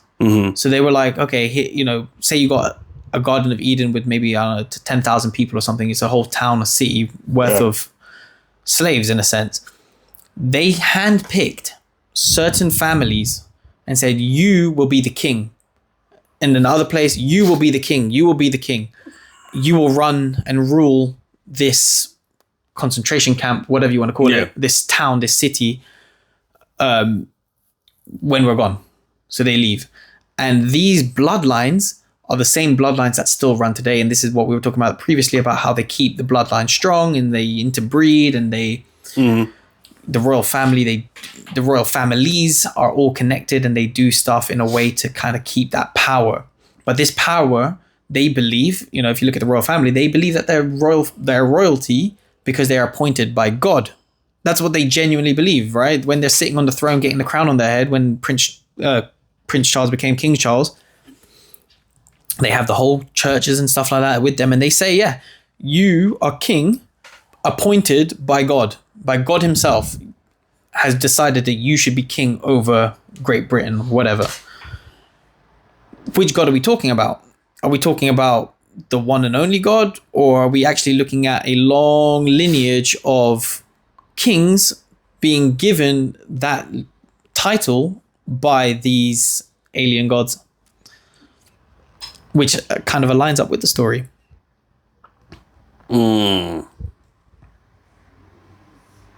Interesting theory. It is. It is a weird one, but the Anunnaki, I don't think, can be ignored as a story in the human history timeline, because we're talking about a giant alien race, and by the word alien, I mean these guys were maybe fish people and stuff like that. And the symbolism is throughout till this day. It's still being shown to us if you know it, if you know where to look. Like we mentioned about the British Museum last episode. You can go to the British Museum and see some Anunnaki why stuff. are people believing in the God? Is that what they're believing in? This is why Jesus had to come back down and be like, no, you got it all wrong. Old Testament is old. New Testament, Jesus is going to lay it out for you. There is one God and there's one message. Love him and love your neighbor. Simple. He's not complicating anything. Old Testament, though, is more of a, as I said, look at it from a history point of view. So, essentially, the God allowed the fake gods or the little gods, whatever you want to call them, to create human beings, which led to this story. But then after the little gods were done and disappeared and set up the world how it's supposed to be and who was going to run it and the elites, whatever, etc., the actual God came along and said, hold on, right, Jesus, get down there and straighten this out. Yeah. In short. If you want to give me the short version of this theory, the summary of this version, straight to the point. That's a very plausible summary that, I think you said it. Obviously, look, it's a fucking deep conversation, how deep and the dots you can connect. But I think how you summarized it resonated. That sounds about right. Sounds about right, yeah. But the real God knew that the Anunnaki gods were doing what they were doing on Earth. I guess so, yeah. Just like how we've touched on. He didn't think to stop him and say, no, you're not doing that. But God doesn't stop anything. It's part of he has the divine plan. God, you just said that God created the demonic realm. God created those Egyptian gods. God created the Greek gods by definition, right?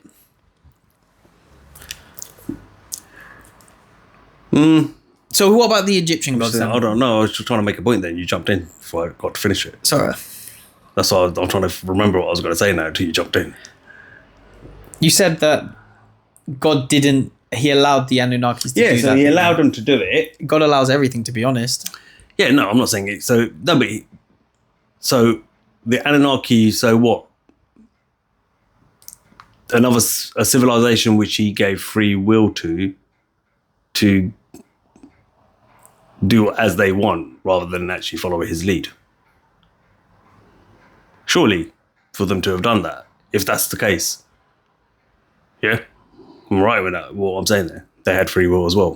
Clearly. I'd imagine so, yeah. And we're just speculating, but yeah, I would say so. So then, where Bill Carson, I saw that clip. One of them was called Satan, but yet we believe Satan exists still on this plane. But we just say that the Anunnaki. So maybe only one Anunnaki. Did only one Anunnaki go back, or was it one left behind? The Anunnakis is a race, so they, you know. But this is where he's saying that the demonic realm was created by God and that civilization, and they had, which you're now bringing up the Anunnaki. But Billy Carson says one of those gods name was Satan, who was upset with the knowledge that the other one gave to their creation or whatever it was. I can't remember the clip completely because it was so long ago, but I had it. If one of them was called Satan, and yet we don't believe in, but we believe Satan exists on this plane still, is it fair to say that only one Anunnaki went back and one remained, who continually defies God, the one true God? Maybe the one. I'm just breaking down your theory. Yeah. Maybe the one who went back was the one who gave the knowledge, or is it the other way around? No, I think the one that went back probably one that gave the knowledge. The one that gave the knowledge. Because the one that's saying that is Satan, which was the one that was upset with the other one for giving the knowledge. Yeah, could be. Doesn't disprove anything, to be honest. It's an interesting theory. And, when you say about God created the demonic realms in terms of the pyramids were created as for example, you mentioned the pyramids being a demonic realm, which I don't necessarily believe, but I'm not against the theory. Glastonbury Tor, for example, is considered one of the most sacred sites, but there's also a lot of esoteric stuff going on around there. And they say that Glastonbury Tor is a labyrinth. It's a portal to the underworld. But the trick is that it's not an entrance, it's an exit. It's like a one-way system for the underworld to come up to us and not us to go into them. So, it was a Glastonbury Tor, it's a hillside, but is this actually a building underneath it? I don't know. And likewise with the pyramids and all these ancient civilizations all around the world, all talk about the same stuff. They all have the same stories. And I think as well, and then God, after Adam and Eve was created, then the big God was like, I'm going to flood this place and reset it. Because that's where that also comes into it. By the time Noah is about, that whole lineage from Adam all the way down, Enoch still having conversations with these aliens. They took him up in the sky and showed him around the 4 circles of Earth and stuff. Really weird stuff. And then it gets to Noah. The time Is it Cain and Abel, yeah. Abel? And Abel, yeah. And are they the sons of? I literally read it, and they break it down that there is a direct. I think it's Abraham's children. I don't know. I don't want to be misquoted. I think they're Abraham's children, but it is like a thing that these are the people from this one family that was created. Which, as I said, if I'm looking at it from the Adam and Eve story, I do take Anunnaki maybe as a plausible explanation. It makes more sense in my head. It's an interesting theory. It makes more sense in my head than the creator God, who knows everything and above all, to come down and then not want his people to have knowledge, and then not know where Adam was, and then not know what they did. If he's all-knowing, then he should know. And if you're going to say that the Bible is the word and the Bible doesn't get things wrong, what it says is supposed to be clear. It speaks in riddles, but the riddles can be unlocked to be clear. For me, at least, if God is saying, where are you? Why are you not, like confused as to what's going on? That's not an all-knowing God, in my opinion. The all-knowing God knows it. The all-knowing God will come down and say, Noah, flood's happening. Get your shit together. This is what you need to do. Build a boat this size, that size. But even then, was that the God that came down for Noah, the Anunnakis? Don't know. Interesting.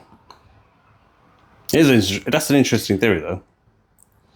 But then that's what I was saying, because where I've heard Billy Carson say that about Satan, I thought, well, in my head, I'm like, surely then that means one stayed behind. The one that wasn't happy. Probably, yeah. And then maybe had his disagreement with the God. I don't know if there's a YouTube short that can just explain Enki and Enlil real quick. I'm not sure about that. I'm not going to search one out now for it. But the story is a bit intense, and they talk about the fish people, and it's linked kind of with the Aztecs and the Mayans, and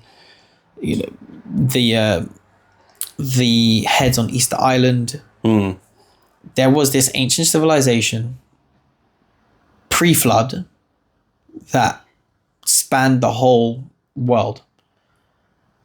Who were they? And how do they fit into this whole biblical timeline? As I said, I believe there is a one God above all, creator of good and evil, but sees it from the bigger picture of it all. And then there's a smaller God that you see in the mirror every day. Well, God would have had to have played that part in creating evil as well, because and you're saying is pretty much what Christianity says as well, which he's taken from Islam, which is God created the demonic realm, which means you create evil. Yeah, I guess so.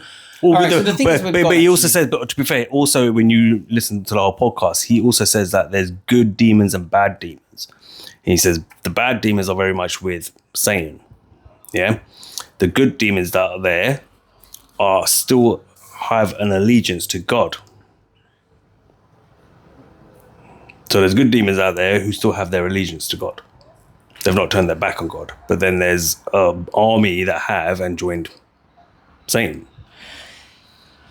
I would like to bring up again Divine Truth, AJ Miller, the Jesus in Australia, because he did. Yeah, you talked about it before, yeah. And I think, if we are going to do more religious stuff, it would be interesting to hear his side of things, just because it's another voice, if we're looking at Billy Carson and this guy and another guy and ancient scriptures and stuff. It is interesting to hear what somebody who claims to be Jesus would say, or AJ Miller. But he says God, and I might be butchering what he said, but we're thinking of God in terms of like a person. God's not a person. What God created was laws. God created universal laws. And how those laws, we just have to use those laws, if that makes sense. So God didn't create one tree, put a tree here, put a tree there, put a tree here, put a tree there. No, God created a law that says this seed planted in mud with water will become a tree, and spread those seeds. You have many trees. You put trees in a place full of poison, the tree's not going to survive. You put trees here. God's not deciding, I want a tree here, I want a tree there, I want a tree there. He created laws that the universe will find its balance. And it's always trying to find its balance. And so what we see is a scale almost of good and evil, of right and wrong. And it's always leaning to one side. But once it tips too much, it has to flip back up and go the other way. And so throughout history, what we've seen is after periods of great unrest and, real bad times is only when the good times can happen. So even like what we're going through now, it's going to have to get a lot worse. What we saw in 2001 to 2020 to what's planned for 2030, the world's going to get worse and worse and worse. Yeah. Before it's able to find that equilibrium and go back to being good again. Yeah. And likewise, what happened 2,000 years ago, the Roman Empire was basically taking it to the most extreme. Okay, sends Jesus to bring the balance back again, and the scales turn. And then we go through another cycle, and it's cyclical, and it goes on and on and on and on, based on the universal laws that God has wrote. And likewise with those laws is the laws of like morality and stuff, you know, do good. And So with this theory, is there a hell? technically no. Because that sounds, then you're telling me like Earth is hell in a sense. Earth is a classroom. Earth is a playground. If you look at it from like, as I said about like the reincarnation stuff, Yeah, so an ant farm an ant farm to a degree. to a degree, I would say it's a classroom. It's got its players. It has its players. Yeah, it's a farm. It has its animals. You have your shepherds in there. But someone also described it as like a classroom. And Earth is just one plane of existence. Say, for example, year 3. You got nursery still, kindergarten, you got nursery, and you still got secondary school, and you got universities somewhere else as well. Earth is probably like on a year 3 level. We are here understanding that. And then if you do your reincarnation right, you either have to repeat year 3 or you can level up. Mm-hmm. But I don't believe that there is a place of hell in terms of like a fiery, that's it, Satan who's trying to corrupt you to come to his side and lure you over. So you don't think there's a dimension called hell where we end up going if we're the worst of the most evilest people? I don't know. I think hell is a mind state. You can be, you know, Louis Farrakhan, if you're going to bring up the guys talk about the Islam, you know, I don't know if you looked into the Nation of Islam, Louis Farrakhan and what he said. And, you know, he's saying that heaven and hell is actually just a mind state. You know, you could, if you, for example, can't walk anymore and it's made you depressed and stuff, you're in a mental hell. True. And likewise, if you are, you know, fully fit and you're running and you feel your heart pumping and you're feeling great and the sun's shining on you, you're in a heaven. So heaven and hell are mind states, and on a spiritual level, on a physical level, you can be in a spiritual hell, but in a physical heaven, you could be in a physical hell and a spiritual heaven. But this idea that when you die, God is going to decide whether you can walk into a library in the clouds or go to a... So you're talking about whether you achieve higher enlightenment or you get reincarnated. It's on this plane of existence. Yeah. You can go to heaven on this plane, and you can go to hell on this earth right now.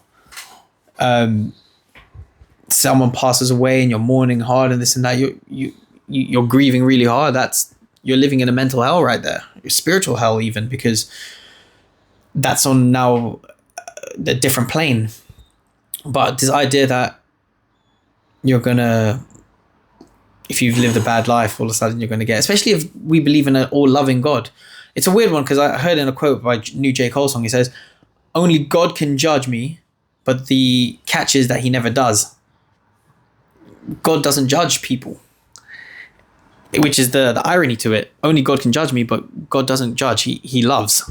If God is love, yeah, but he's gonna look at it like this. He gave us free will, right? So the way someone gave the example, again, it's the AJ Miller guy, but he said this, yeah, God gave you the gift of life. You were created by him. Mm-hmm. He gave you a gift and you have the free will to use that gift. Let's say I'm God. I give you a Ferrari. That's my gift to you. I don't care how you use it. If you want to drift and burn out the tires, that's your problem. You got to deal with those repercussions. If you burn out the engine, you don't change the oil. You don't get the car serviced. I also think free will is a test. Well, this is the thing. So God says, "Here's your Ferrari." What are you going to do with your free will? Yeah. So I personally don't believe. I've never believed that God doesn't judge.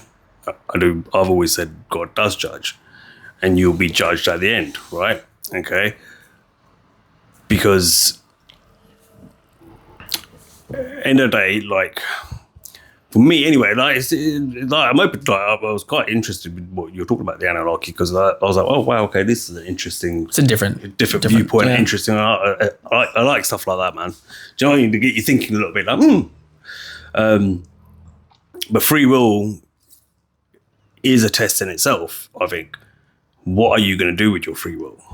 Are you going to choose to be corrupted and do the wrong things, or are you going to be doing the right things and helping people, or whatever it might be, or you know what I mean, just being a decent human being, or a best version of yourself, or whatever.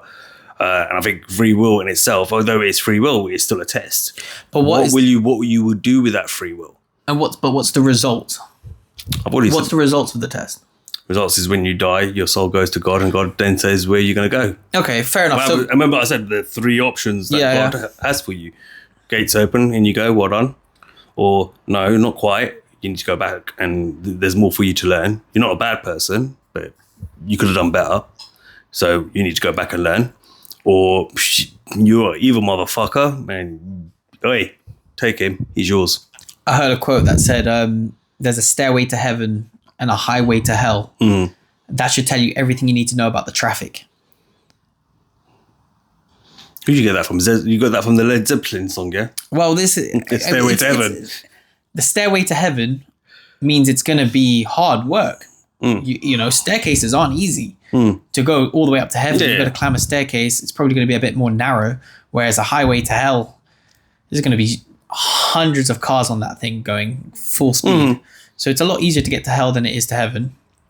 But as I said, I don't personally believe in this idea. Probably a lot more fun as well. More fun as well, isn't it? I mean, I made a joke years ago. I probably wouldn't make the same joke now because I do think it's a bit more serious, isn't it? But, you know, if you're telling me that hell is going to be all the sins of gambling and prostitution and drugs, then hell sounds like a pretty cool place.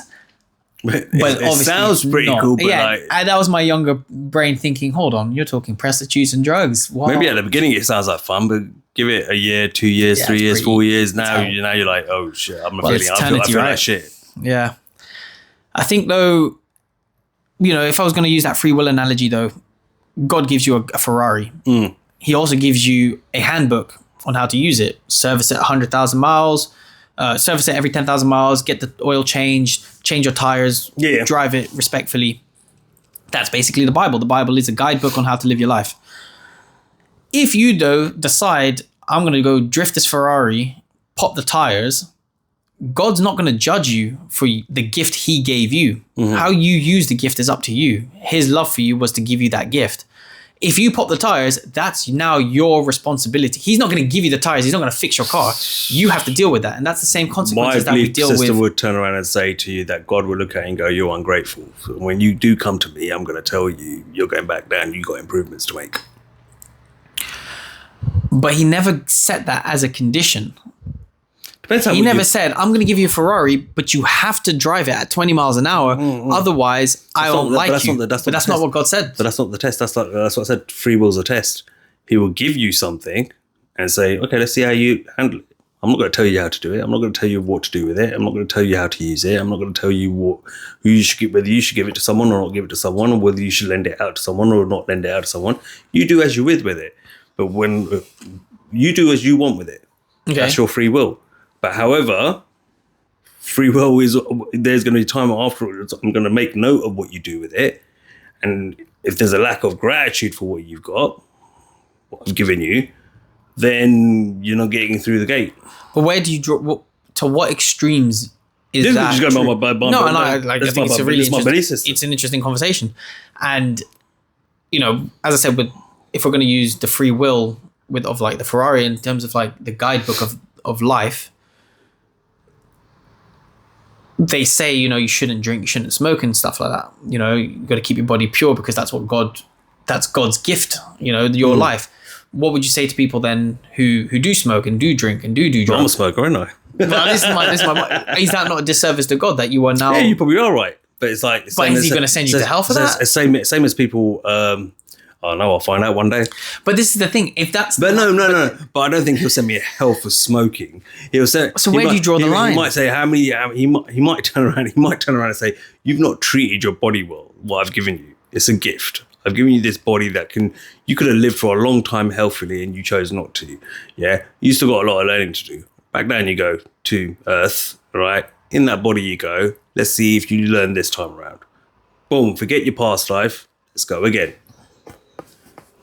And this is where I talk about the reincarnation, but that's what reincarnation is essentially. And it might be that God says, hey, listen, you're going to go back in that dog now. Hindus believe you might come back as a blade of grass and I think apparently I don't know whether you can only come back as a human. I don't think you can. Hindus believe you can come back as a blade of grass. Yeah. You come back as a blade of grass, and then the blade of grass gets chopped, and then suddenly you come back as a fly. The fly gets squatted, and then suddenly I think you come back as a human being. Yeah, I think you come back. Come back in the soul of a human being, and God says, right, get back down there. All right, now we'll go. Let's go. You're not a bad kid. Yeah, all right, but you're definitely misguided, and you still got more learning to do before you can walk through those gates. But that's what I said about the whole. But if I was an evil motherfucker who's graping women and doing all this sort of stuff, hell no, man. But then let's say, can you repent? But I haven't repented. No, but if you did repent, if you did all of these horrible things through 70, 80 years of your life, and in the last 5 years, you've really decided that was wrong. Well, apparently that's what religion tells you. Does God then say to yourself? That's what religion tells you to do. I don't think God would. He'd be like, no, you know what? These last 5 years, even though you have been a saint these last 5 years, those 8 years have ruined you. Is that what God would do? The all-loving God? I think it's the severity of the wrongdoing. So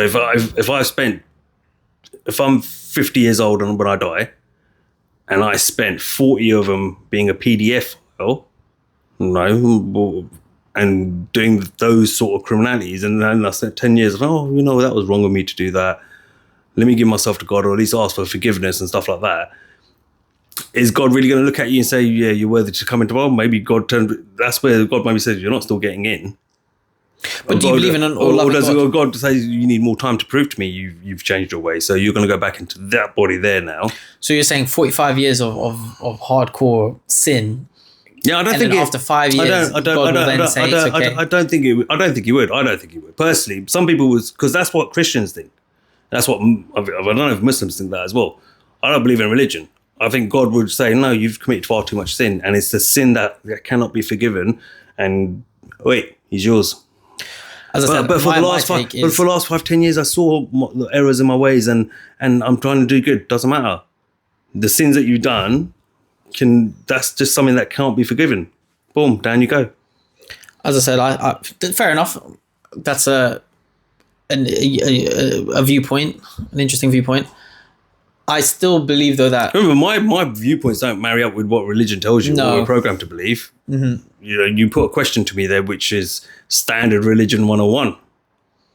Does God forgive you if you've done a life of evil sins, and then 5 years before you were about to pass, you didn't know you were going to pass, but 5 years before that, you saw the light and started changing your ways?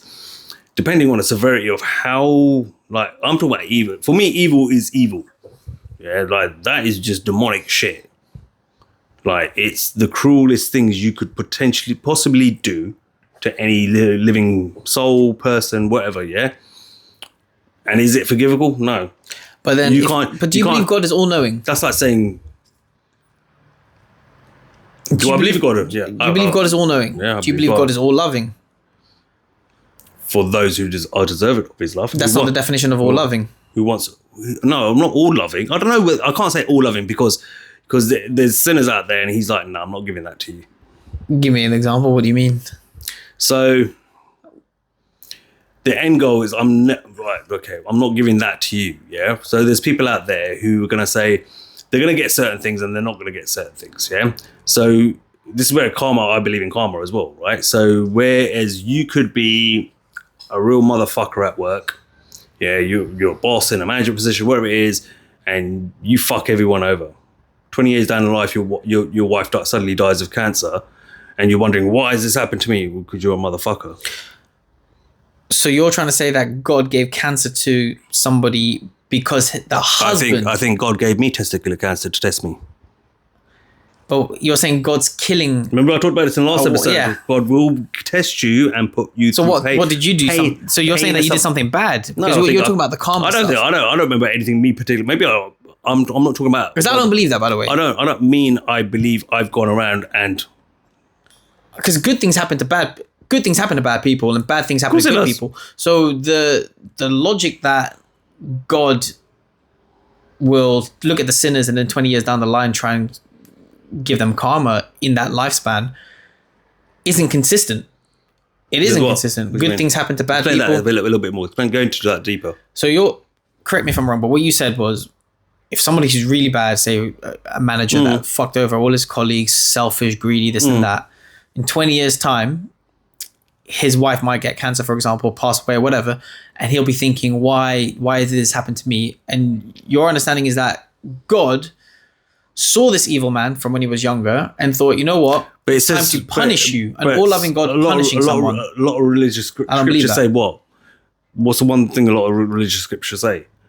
Don't seek revenge. Leave that to me. And that's God's word. Again, I'm pretty sure that's one that's come out. Christians believe it, that one as well. Yeah, probably. So, but that again, don't seek revenge. Don't go out there and be an evil git yourself and go seek revenge. Leave it to me. I'll deal with the rest. Trust me on that one. But you're expecting God to give revenge. No, what he's saying is, I will deal out the punishment. I'm the judge, jury, and executioner. Leave it to me. Yeah, I know you're hurting, but don't turn into what has hurt you. Mm-hmm. And what do you think God will then do? Well, I don't know. That's down to whatever happens, isn't it? But God will dish it out eventually and say, and then what about the innocent people who are hurt? What's God doing for that? What do you mean, what innocent people are hurt? So God's taking the evil guys and then he will dish out the revenge. Mm-hmm. But the innocent people, God's not allowed to protect them in that sense. God can't protect the innocent, but he can give out revenge to the people that hurt the innocent. But you can't stop us because we've got free will. So if someone wants to go and harm another human being, so is God interfering? God, I said God is the judge. But you have free will to do whatever you want. But God will watch you, yeah, and then God will judge you when the time comes. Mm-hmm. Yeah, but also he might even dish it out earlier than that. Yeah, okay. God isn't controlling you in the sense of what your decisions are. You make your decisions, but understand there's a price for your decisions. Understand? If I decide to go and commit a crime against a woman of a grotesque nature, I'm going to put it that way, I made that decision to do that, right? Or whether someone was whispering in my ear, because we've talked about the influence of devil as well, whatever it is, but I still have, even if the devil's whispering in my ear to go and do that, I still have free will. I know that's wrong what I'm hearing there. I shouldn't do that, but then I still go and do it. Okay? That's my free will. Now, I've exercised my right to free will and done it. God has now looked at and gone, that goes on your ledger. Yeah? Do you understand? He doesn't control, he's given us free will, so we're free to do what we want to do. However, he's making a record of everything you're doing, your footprint throughout life. All right? And when the time comes, he will judge you. Well, as in death, when you die. Yeah, when your soul leaves your body. So he can't then give revenge while you're still alive. Is that no, he could do. Depends on the severity of the problem. So he's interfering with the free will. Oh, okay. So I get where you're coming from now. Yeah, that's what I mean. Like, is it, if you're saying, okay, when you die, he's got a ledger of everything that you've done, and he will judge you on that sense. Okay. So look at this, right? So look, but to give cancer to the wife as revenge. Let's look at Tony Blair, for example. Isn't God? Tony Blair looks like a walking dead. Yeah, he looks like something out of a zombie movie, like the early stages of a zombie. Yeah, that's what evil does to you, in my opinion. Yeah, that is essentially he might be rich, wealthy still, even now he hasn't lost any of that. But looking at that man, does that man look healthy or happy within himself? No. That's karma. That's God. That's still God bringing something about. As I said, my understanding is God created the universal laws. He said, using the Ferrari as an example, this Ferrari needs to be treated with love, kept in a garage, change the oils. When the tires need changing, change it. Bring in friendly people into the car, use it properly. If, on the other hand, you want to be a warmonger with it and you want to be evil and, do adrenochrome and shit like that, later on in your life, that Ferrari ain't gonna look pristine anymore. But that's not God making the Ferrari bad. That's the person's free will choice to turn Probably around. right. Maybe that was a bad example, but as an example, Tony Blair, if he's looking shit, which he is, I don't think that's God making him look shit. I think that's God created the rules, and God said, if you do that, then that's the outcome. If Tony Blair was decided to be more pious and be on his health and fitness and be a loving person, I don't think he would look so shit. I don't believe any of these guys all. I don't think anyone can go throughout their life and not have something come back to him, because negative energy is always going to come back on you. But I don't necessarily if you're putting negative energy out there in the universe, and you believe in the universe, then you believe in the creator, the God who created that universe. Yeah, if you're putting that negative energy out there, which would suggest karma as well, negative energy is coming back to you. So that's karma. Yeah, and I'm looking at, and I do think that's real. And there's a pain in that and a suffering in that, which is not the pain of the suffering of God when he's testing you and putting you through things to see what you are. Yeah, it's a complex thing to get into, like the conversation. And this is what I said, like understanding God is not easy. Yeah, but if I put negative energy out there, negative energy is going to come back to me. One thing I've recently learned is like, how is it like, for example, I work with certain people, right? And some of these people are like, they do get it in their careers. They might have a lot of success, but then it comes back and bites them in the butt. Yeah, as well at some point. You're putting negative energy out there. It's going to come back around at some point. Now, it doesn't necessarily happen straight away. It can happen over a period of time before it comes back around. Or it might not even happen in your work life. It might happen in your personal life. Yeah, but that negative energy is going to come back around and hit you at some point. Do you know what I mean? It's always going to slowly degrade you and hit you. So for me, that's karma. Yeah. And if God created the universe, and the universe is where karma comes from, or is, do you get what I'm trying to say? Then therefore, God is, in a sense, probably dishing out a bit of an element of that punishment beforehand. But at some point, when your soul does die, remember what I said in the last episode is that your life is a journey to an end goal. And what is your end goal? You want to end up next to God, basically, at the end of your lifespan. When your soul leaves your body and it goes up there and God says, hello. And you say, wow, okay. Dude, you're real. Yeah, or whatever, yeah. You might be a non-believer. Yeah. But he's still going to judge that non-believer and say, so did you live a good life? Right, maybe you didn't believe in me. Yeah. But did you live it right? Yeah, you did. Yeah. In you go. If you want to talk about love and forgiveness, all right, maybe you didn't believe in me, but you didn't live a bad life still. You still lived a good life. You tried to help people. You tried to live your life in the right way. You tried to do the right things. Yeah. You're a good soul. Go on, in you go. Well done. Yeah. Or maybe not. I don't necessarily think God is going to judge an atheist for not believing in him, maybe for blasphemy.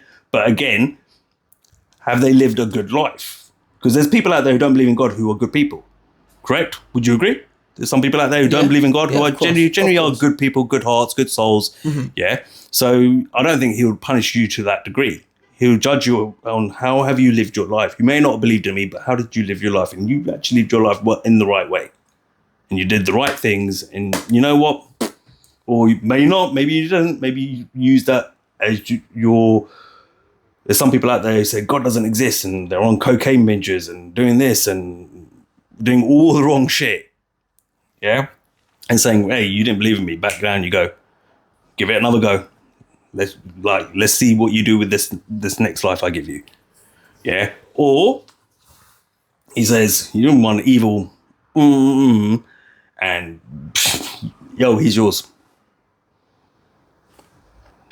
Like I said, I keep it simple. I don't keep it complicated. I don't complicate it.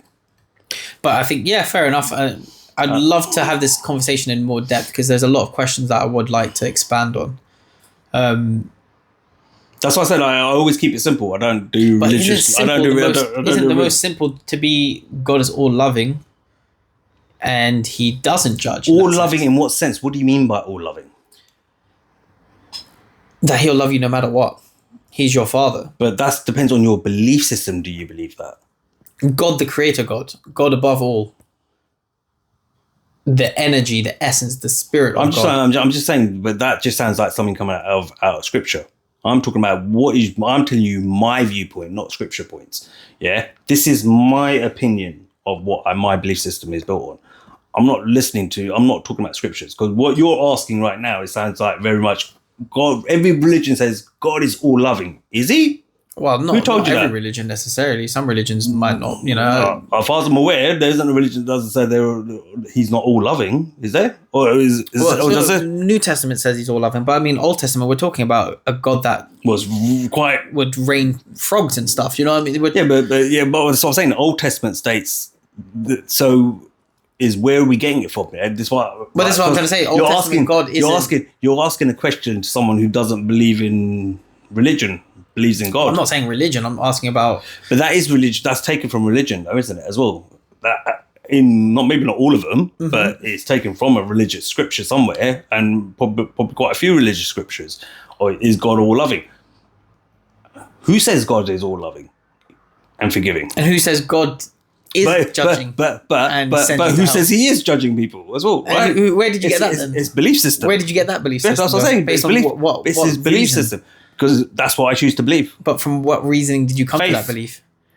So you just without my faith in God, my image of God, would be someone who yes shows love, yes shows he cares, but at the same time, he's also going to judge you at the end of your lifespan.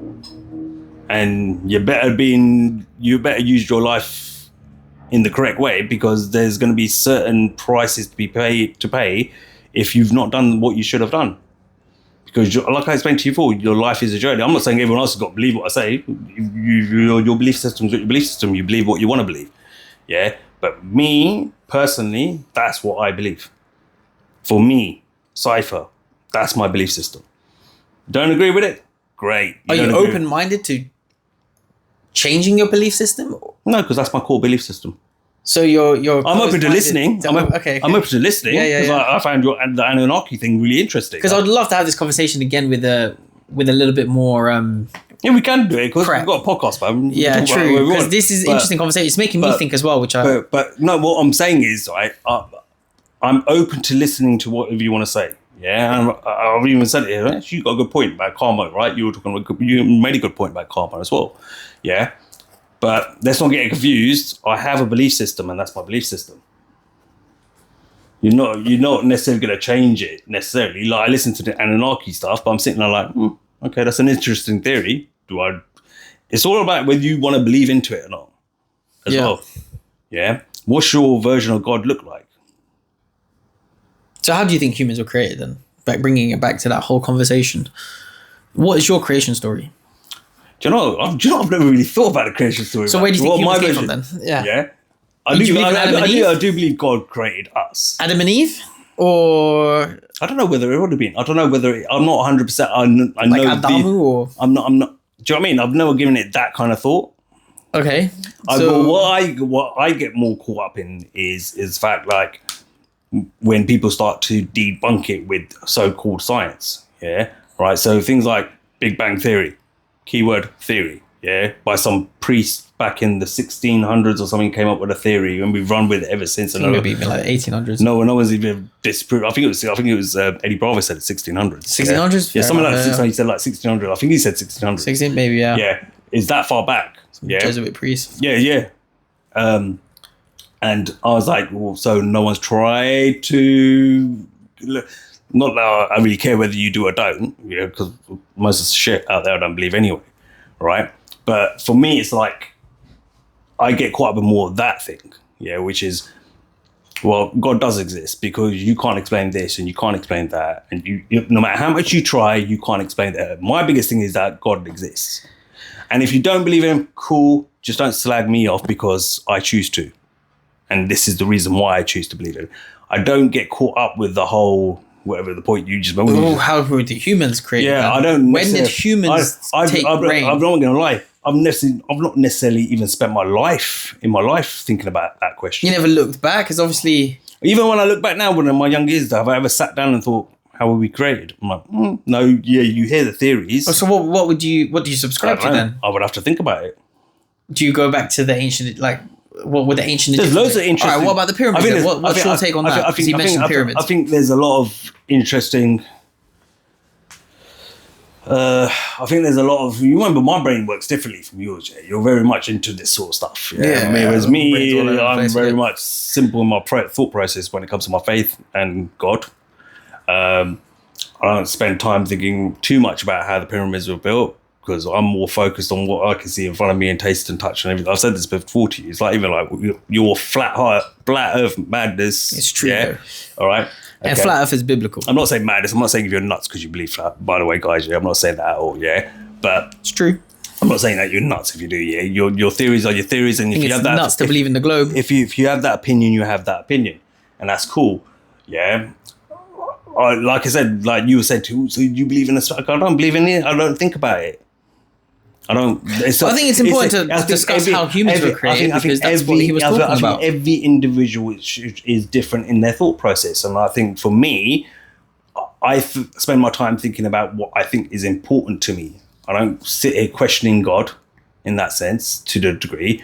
I have my understanding over my time, my 42 years on this earth, of what I believe is God and what God does and how God works. After all these years of hearing this religion, that religion, this religion, this is my belief system, and that's what I stick to, and I keep it to that. And now I focus on CBDCs and microchips and what I can see in front of me, and is World War III about to break out in the Middle East. That's what I'm focused on. Oh, UFOs are starting to pop up. Oh, right, okay, cool. Well, what's behind this now? Whose game's this? That's what I'm spending my time on. I don't sit here spending my time on. I've never sat there going, oh, let me get into the science and the theory of what created us and why did it create us? And dude, why did we create cars? You know, why do we create houses? Are cars alive? Why do we create houses? Why do we create AI robots now trying to replace us? Why do we create? Forget about if they're alive. Why do we create? Because we are God. Yeah, because we try to be God. We have the essence of God. We have the essence of the creation. We have the skills that He's provided us, but we're not God. We're not God. We can't create a planet. Or maybe one day someone will come up with it. I don't know. Can you create a planet in your mind? Can you imagine a planet? Yeah, but can you create one? Can I what? Can you create one? Not on this 3D physical plane, but is that the reality? A planet? Yeah. I guess we could if you had the time and the resources, but... Do you think so? Okay. But I don't believe in space like that. But you get what I'm trying to say. I don't waste my time on that. But you can create in your imagination. I don't waste a lot of my time. I can't lie. I'm not saying waste, because that'd be wrong. Anyone spending their time on it, it's not a waste. You're intrigued by it and wanting to know more about a certain aspect of the universe. So I can't not waste. It's about building that relationship with God, though, isn't it? I don't spend too much time going too deep into questioning my belief system into God. My belief system. I've built it. Yeah, and that's how I see it. If you got a great theory about Annunnakis, I'm all ears. It's interesting. I think next time let's do that. Let's talk it. It's like if I see a documentary on Greek gods, fascinated. Let's watch it. Oh wow, okay, cool. That's what they believed, did they? Okay, great, cool. When I switch it off 2 days later, I'm not thinking deep into it, because my faith is my faith. How often do you think about the Roman Empire? Roman Empire? Not often. If it comes up on TV or something, then I would. When I was a kid, I did. I just loved the Roman Empire. I think Roman Empire's civilization was amazing. There was a whole meme about that going around, like girlfriends asking their boyfriends, how often do you think about the Roman Empire? And like all the girls would be like, nah, don't even talk. Like, what are you talking about? But all the guys were like, yeah, we think about the Roman Empire a lot. I mean, I think about the Roman Empire even just from the road network and the tube system and all that stuff. Yeah, that sort of thing. Yeah, that's still Roman Empire. Road and stuff like that. Yeah, I get it. I mean, talking about the secret societies and stuff. I probably don't think about it as much as I used to, but I think you probably do think about it, just not a direct Roman Empire, but the stuff that you're thinking about is all to do with the Roman Empire. Yeah, but like my point is, to your question, which you were pointing, like who created? I'm like, I don't really spend time. And this is the thing. what will be questions in your head that you want to know too. It doesn't necessarily relate to everyone else, because not everyone thinks we're all individuals, Absolutely, right? yeah. But we're not individuals. We're not all unique. Yeah, So yeah. if we're all unique and individuals, we all think about different things, and 300. we all have a mindset of what's important to us and what's probably not as important to us. And that's not one question that I spend a lot of time on. I'm not going to lie. I just think, God is the creator. God created us for a purpose, but we have to go through a journey through our life to understand what that purpose is. And that's the day of judgment, when you go in front of God. Or I don't even like to call it day of judgment. I'm putting that out there so people understand what point I'm talking about. But you die, your soul leaves your body, goes up to God, and God sits there and has a chat with you. And then tells you, don't think you're quite ready for that over there. Or maybe you've just gone way off the rails. Sorry, I can't forgive the stuff that you've done. You've clearly stated where you want to go. I would love to have another conversation where we look into the core belief system, because I'd love to understand different perspectives. I think it's good conversation. I think we could go to it. Yeah. That'd be an interesting conversation. Yeah. But cool. Look, I think we're going to leave it at that, man. Another good long session there. Guys, do us a favor. Like, share, subscribe. YouTube is trying to get rid of us. We are literally on the verge of one more community guideline strike, and we could potentially, I say potentially because there's never guaranteed, even with a third strike, that you will be gone bye-bye. Or we get a severe ban this time and we're not allowed to upload for 3 or 4 months or something like that, or something severe. So, and the algorithm clearly isn't working in our favor. We have friends who have tried to search out our podcasts on YouTube, and when they type it in, they don't see anything. So if you do come across this in your recommendations and you are listening to this, please support the movement. Please support what we're trying to do here, which is trying to have healthy conversation about things, but also give you a bit of knowledge and a bit of food for thought to kind of question things and be a critical thinker. We're quite open-minded here as well.